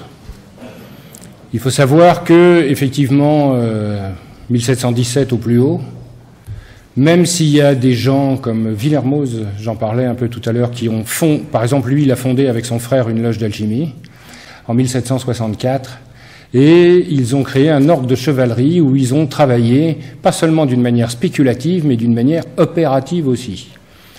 Il faut savoir que ces gens, ces illuminés du XVIIIe, venaient un peu de tous les côtés, un peu de tous les milieux, et ça veut dire qu'ils ont pas forcément suivi une voie, mais collationné un certain nombre de choses.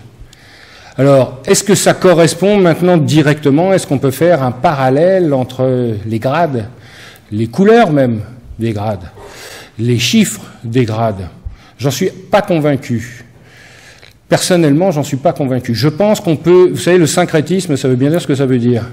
Pour moi, en tout cas.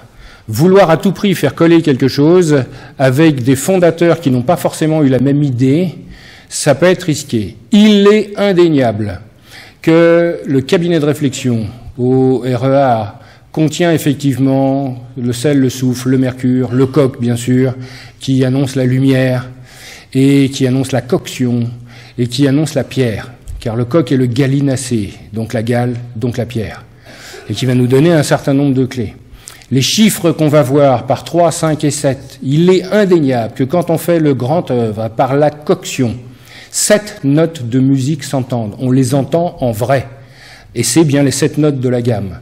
Et donc, on pourra entendre par 3, 5 et 7, 3, les 3 œuvres de purification, 5, la quête de la quintessence, c'est-à-dire la fabrication de la coupe, mais ça ne veut pas dire qu'elle est pleine, et ça ne veut pas dire que non seulement on a fait la coupe, mais la lumière, elle peut descendre temporairement dedans, notre matière peut se teinter justement, et c'est pour ça qu'on va avoir aussi des couleurs intermédiaires, mais ça ne veut pas dire que la couleur va rester dedans.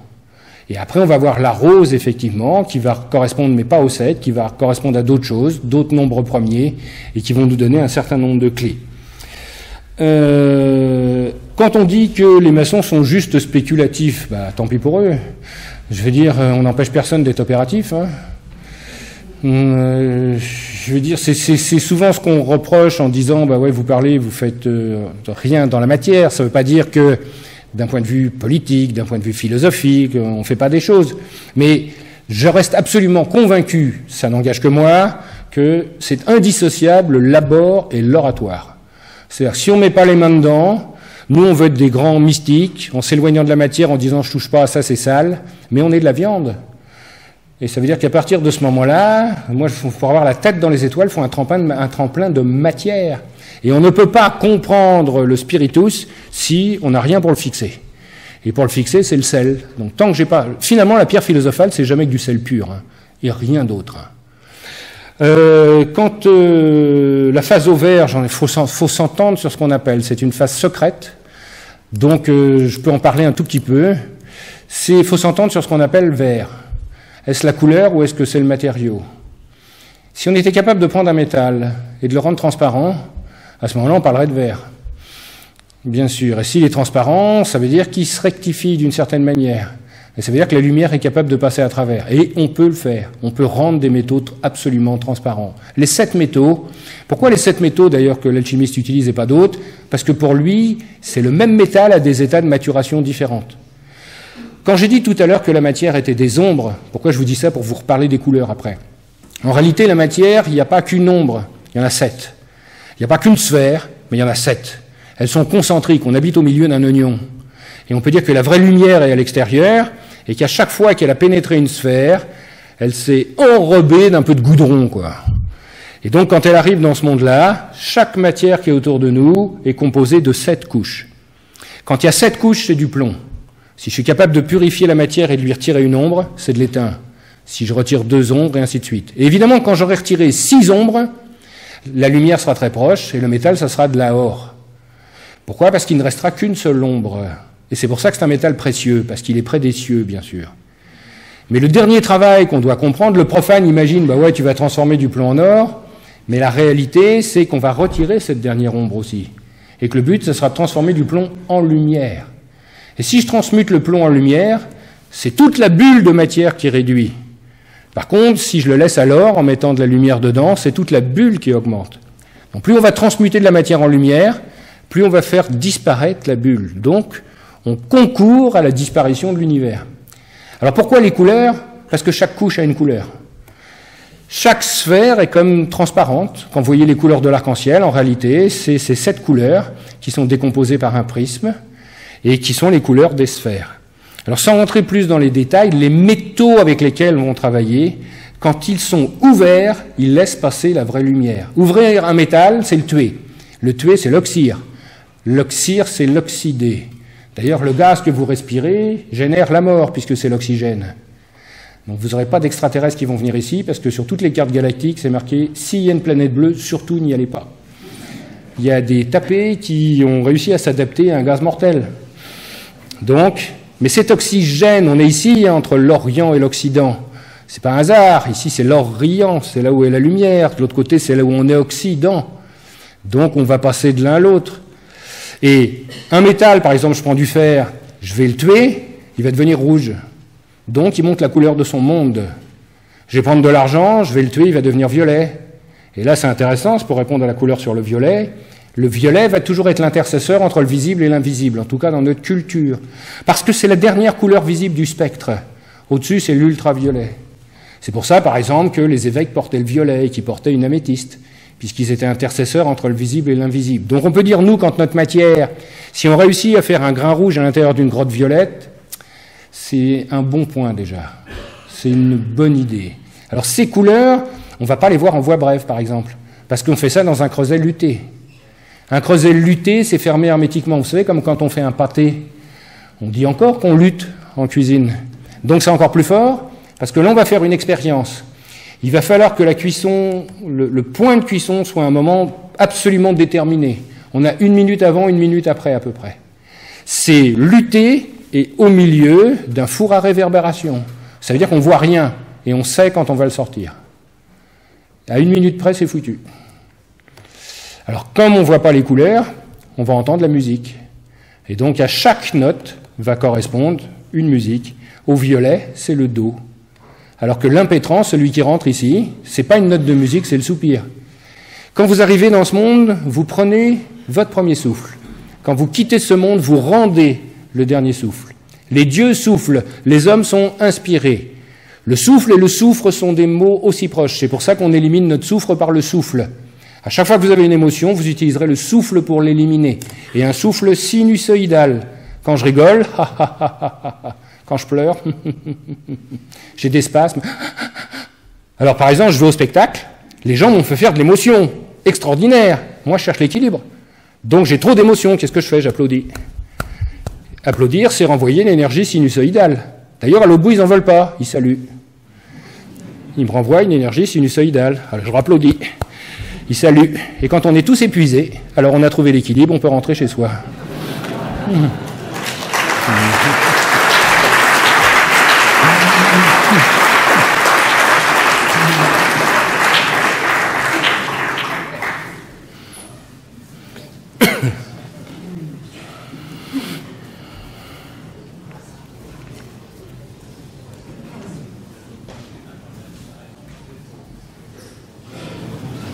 Bonjour. Bonjour. Et encore merci pour cet exposé qui est vraiment, je ne saurais comment le décrire. Mais j'ai une question à poser. Vous avez dit tout de suite que quelque part, quand on ouvre, c'est quand on est fermé. Et en alchimie, quel est le procédé d'ouverture pour le commencement de la transmutation? Oh, c'est bien ça, transmutation. C'est ça. Alors ça dépend si on parle de l'homme ou si on parle de la matière. Je vous rappelle que quand on commence à faire de l'alchimie, on n'a pas la moindre idée de ce qui va se passer. Il faut savoir qu'un alchimiste, il recevait un apprenti, et quand l'apprenti, il avait 4 ans, 5 ans, l'enfant était donné au maître, et c'est lui qui était chargé de son éducation. Et pendant une dizaine d'années, il balayait l'atelier. Il faisait rien d'autre. Il mettait des bûches dans le feu. Il faisait rien d'autre. Mais il voyait le maître faire. Alors évidemment, il y en a qui se rebellaient. Hein. Je vous encourage à regarder un vieux film que vous pouvez trouver sur Internet qui s'appelle La Rose de Paracels. C'est un vieux film, mais qui est très édifiant. Parce que quand l'apprenti se rebelle, il va dire « Mais comment on peut me faire ça à moi ?» Vous vous rendez compte, ça fait des années que je travaille et on m'apprend encore rien. Donc le premier travail de l'ouverture, c'est la perte de l'ego. Et toutes les voies initiatiques, sans exception, conduisent à la perte de l'ego. C'est pour ça que quand on suit une voie initiatique, par exemple chez nous en chassant les glinglins divers et multiples, c'est-à-dire en cherchant la forme plutôt que le fond, eh bien on va à l'encontre de la voie. Quand on transmet quelque chose, on laisse passer la lumière. C'est-à-dire qu'en gros, on ouvre et on laisse passer quelque chose. Un initié, quand il parle, on sait que c'est un initié quand il ne comprend pas ce qu'il dit et que les autres comprennent. Vous êtes témoin de ce que vous dites. Vraiment, réellement. Il y a un vrai phénomène mécanique qui se produit. On a l'impression qu'il y a un léger décalage entre ce qu'on dit, comme si on était dans une pièce plus grande. Il se passe quelque chose, mais qui ne nous appartient pas. Alors évidemment, plus on est clair, moins on voit la lampe.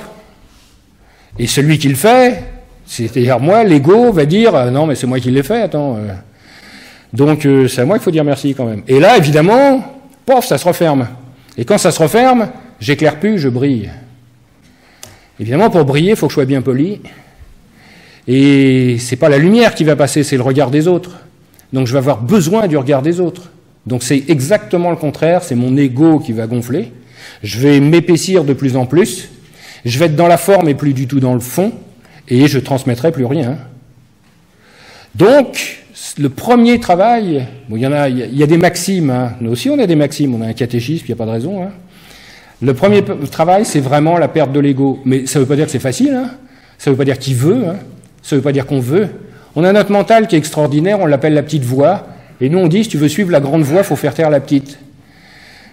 C'est celui qui vous dit, t'as pas le droit, faut pas faire, c'est pas bien. Vous savez, le jugement, donc on l'écoute pas parce que le jugement. Donc, vous y penserez souvent à ça, vous verrez. Dès l'instant que vous ne nuisez à personne, vous faites ce que vous voulez. Et on respecte qu'une seule règle. Si ça rassemble, c'est bien. Si ça fractionne, c'est pas bien.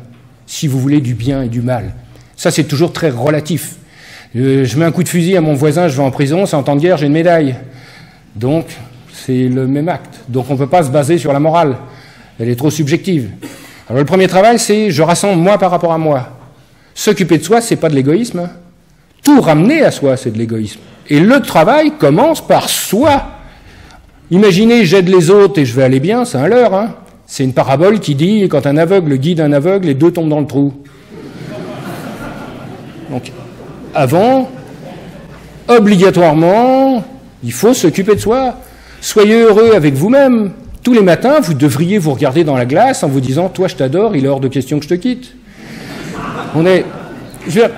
Comment voulez-vous aimer ce monde qu'on vous aime si vous vous aimez pas déjà? C'est pas de la vanité. C'est pas je ne quête pas chez les autres ce regard. Mais moi, avec moi-même, je suis plutôt heureux. Dans le moment présent. Alors, vive l'intensité du moment présent. C'est ça. Voilà la clé, l'intensité du moment présent. Vous savez, il y a toujours des gens qui se plaignent. Mais il y a toujours des gens, après, qui attrapent plein de trucs aussi. J'aime bien, vous savez, les gens qui attrapent des trucs. Ils n'ont pas de chance, ils ont des sorts, ils ont des entités, ils ont des malheurs, ils ont des trucs. Mais pour attraper des trucs, il faut de la place. C'est-à-dire, tous ceux qui attrapent plein de trous, plein de trucs, c'est qu'ils ont plein de trous. Si vous êtes complet dans votre vie, vous attraperez rien d'autre. Alors après, il y a l'escalade de la protection. Les gens, ils se protègent.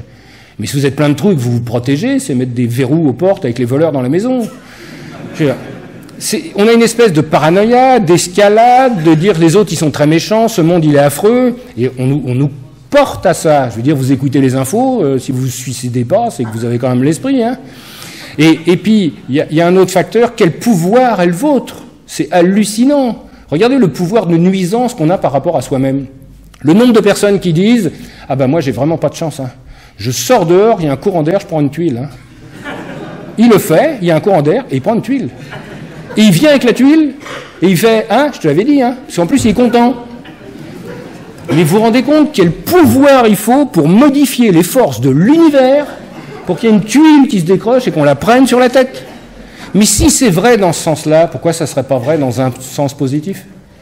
Et pourquoi je ne pourrais pas dire à chaque seconde quelle chance est la mienne? Ben, si vous le dites, je vous garantis que ça marche, puisque l'univers a une question de point de vue. Donc cette manière de vivre au moment présent, c'est le premier travail aussi. C'est pour ça qu'on dit aussi la vertu principale, c'est la patience. Si on veut avoir fini avant d'avoir commencé, nous on est la génération Ikea, hein. C'est-à-dire que moi je veux tout de suite. Je veux faire le grand œuvre, le premier truc qu'on va me demander c'est ça dure combien de temps? Et là, évidemment, on ne peut pas parler la même langue parce qu'en alchimie, l'unité de mesure, c'est le temps nécessaire à. Donc ça dure le temps que ça dure une éternité c'est pas long, hein. C'est juste qu'il n'y a pas de temps dedans. Donc on n'a pas la moindre idée du temps que ça va durer. Comme nous on investit, ben, j'investis quelque chose dedans, bon, pendant 3 mois il doit se passer quelque chose. Il faut qu'il y ait des jalons. Mais non. Et c'est pour ça aussi qu'on fait le pèlerinage. Parce que le pèlerinage est l'enseignement de la notion du temps qui ne passe plus. Vous commencez à marcher en disant, moi je vais me faire 30 km par jour. Et si vous faites ça jusqu'au bout, vous auriez pu faire ça chez vous sur un tapis. Hein. C'était même pas la peine d'y aller. Hein. Mais si au bout de quelques jours, vous vous arrêtez quelque part et vous faites, waouh, et que vous bougez plus, et que vous restez le temps que vous êtes bien, là vous avez fait un pas. Et d'ailleurs, à un moment, quand on va passer en Espagne, il y a un village avec des petits vieux qui sont sur un banc, mais c'est toujours les mêmes, hein, depuis la nuit des temps, j'ai l'impression qu'ils n'ont jamais bougé. Hein. Et il y a un arbre, et cet arbre, il est minéral. Et les anciens appellent ça la porte du temps. Et quand on franchit ça, eh bien, on ne mesure plus le temps de la même manière. Et c'est ça qui est essentiel. Le travail de laboratoire, pourquoi croyez-vous qu'on va vous faire faire 10 000 fois la même opération? Au moment où vous dites... J'en ai rien à faire, combien de temps ça va durer, est-ce qu'il va se passer quelque chose, c'est plus important pour moi, là, vous réussissez. Par contre, si vous dites qu'il faut que je l'aie dans 3 mois, vous n'avez aucune chance. Donc, la transmutation de l'être passe par ce travail excessivement simple qui est l'intensité du moment présent. Cette faculté d'émerveillement. Et ça sera le premier travail qu'on va demander. On appelle ça, et on est bien placé pour le dire ici, la contemplation. Et la contemplation, ça veut juste dire l'ouverture du temple.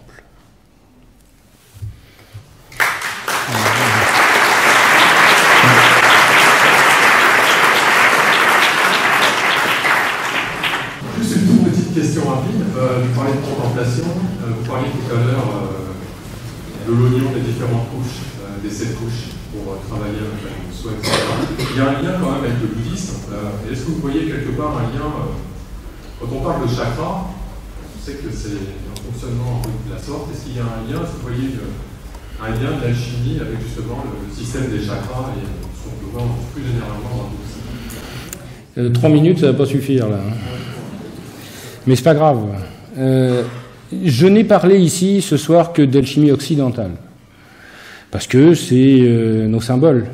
Mais évidemment, il y a une alchimie chinoise excessivement puissante, qui a juste 2000 ans d'avance sur nous. Et il y a une alchimie hindoue, qui est beaucoup plus puissante aussi. Pourquoi? Parce qu'ils n'ont jamais eu de rupture de culture. Ça n'a jamais changé. Donc depuis la nuit des temps, ils font la même chose.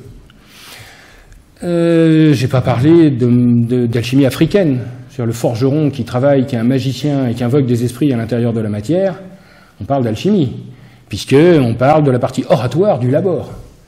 Comment mettre un esprit à l'intérieur? Et Teilhard de Chardin disait, même si c'est un jésuite, il dit tout ce qui monte converge. Et moi je suis convaincu aujourd'hui de dire qu'il n'y a qu'une seule connaissance qui s'habille de cultures différentes. Donc on retombe sur les mêmes choses, ça ne me dérange pas du tout, ça ne m'étonne absolument pas. Qu'on appelle ça les chakras, qu'on appelle ça les séphiras, qu'on appelle ça les dieux de la sagesse japonais, ça ne me dérange pas. On peut le faire simultanément dans toutes les directions. L'important, c'est de suivre une voie. 1000 pas dans une voie, ça va plus loin que 1000 fois un pas. Et nous, on est des occidentaux, et en tant qu'occidentaux, on est des boulimiques. La seule chose qu'on peut dire, c'est qu'il y a 4 éléments. Et que chaque peuple est calé, chaque culture d'un peuple est calée sur un élément. C'est à la fois ce qu'il a à maîtriser, c'est sa voie initiatique. Si je prends le peuple rouge, c'est la terre. Et c'est vrai que leur problème majeur, c'est un problème de terre. Et c'est vrai que tous leurs rythmes sont des rythmes terrestres. Et c'est vrai que toute leur cosmogonie, c'est terrestre. Regardez les Anasazi qui disparaissent au XIIIe siècle, c'est un peuple qui s'enfonce à l'intérieur de la terre. Le peuple noir, c'est l'eau. Et c'est vrai que le problème majeur, c'est l'eau. Que tous les rythmes sont fluides et que la cosmogonie va tourner autour de l'eau. Le peuple jaune, c'est l'air. Et c'est vrai que c'est l'Empire céleste. Et si je vous dis la musique japonaise ou chinoise que vous allez entendre, elle est forcément dans les aigus pour vous. Donc on monte. Et le peuple blanc, c'est le feu. Donc nous, il faut que ça pète tout le temps. Il faut qu'on se remplisse tout le temps de quelque chose. C'est pour ça qu'on est des boulimiques. Et c'est pour ça que Dieu le Père se manifeste toujours par des flammes, par des buissons ardents, par des colonnes de feu. Alors que le Fils, on a voulu modérer, on a collé l'eau. On a dit, ça va être plus simple, entre le feu et l'eau, il va se passer quelque chose. Entre parenthèses, c'est pourquoi la coupe, traditionnellement, elle est verte, le Graal, parce qu'elle est faite avec l'émeraude de Lucifer, qui a la connaissance des choses cachées, mais elle est surtout féminine et verte, et dedans on met un sang rouge, masculin et complémentaire. Donc on va avoir sur ces couleurs, que ce soit sur les chakras, les hindous vont travailler sur la voie du cinabre. Il y a deux bornes à notre réalité, et une des bornes, c'est celle du cinabre, c'est-à-dire c'est du mercure, c'est du sulfure de mercure, et c'est là-dessus qu'ils vont travailler. Ils vont réussir à faire du mercure solide à température ambiante, et qui va changer de couleur. Et évidemment, on va l'utiliser en le plaçant à différents endroits du corps, puisque ça va injecter la lumière. Et injecter la vraie lumière à l'intérieur d'un corps, c'est le guérir. Une maladie, c'est une résistance au passage de l'information. Donc si je suis capable de faire rentrer de l'information, je suis plus malade. Et là, on arrive au miracle. Miracle, c'est mirer, mirer, c'est regarde. Et donc, que ça soit un miracle, le roi, quand le roi a été sacré, pas quand il était nommé, il porte 7 chasubles des 7 couleurs. Et à chaque partie du sacre, eh bien, on va lui retirer des chasubes jusqu'à ce qu'il reste que la blanche. Et quand il aura la blanche, pour être sûr qu'il a bien reçu la lumière, on va lui dire, maintenant, tu vas me faire un miracle. Et le miracle, ça veut dire que par délégation, j'ai bien reçu la lumière, je suis capable maintenant d'injecter la lumière moi-même. Donc dans toutes les cultures, on va tomber sur la même chose. Je prends la Genèse en hébreu, Bereshit bara Elohim et. Au début, les dieux créèrent et. Et on demande qu'est-ce que c'est que ce et. C'est du Aleph au Tav, de la première à la dernière lettre. Donc au début, les dieux créèrent lettres. On l'entend comme on veut. Est-ce que les lettres, justement, n'ont pas permis de forger l'univers? Alors vous allez dire, mais quel rapport avec l'Inde ou avec le Japon? L'Inde, je veux passer ces 7 sphères, moi. J'arrive devant un bodhisattva. C'est-à-dire, c'est lui, il est aligné, immobile, silencieux, aligné, et il garde la porte. C'est un Saint-Michel local, quoi. Et qu'est-ce qu'il fait? Le premier travail, il va me rectifier. Il a son Vajra, qui représente la foudre, et la foudre, ça foudroie, ça nous rectifie. Et là, l'impétrant, quand il va arriver, va le foudroyer. 2 hypothèses. La première, celui qui rentre, il est rectifié. La lumière passe à travers, il continue son chemin. Celui qui n'est pas rectifié, il explose en 7 morceaux. Et évidemment, ces 7 morceaux vont retomber pour faire un écho. Vous allez dans un temple japonais, eh bien, vous avez les 7 dieux de la sagesse. Et devant, vous avez un lion ou un chien à la gueule ouverte, et vous avez un autre chien à la gueule fermée, il fait « ha », de la première à la dernière lettre, comme dans la Genèse.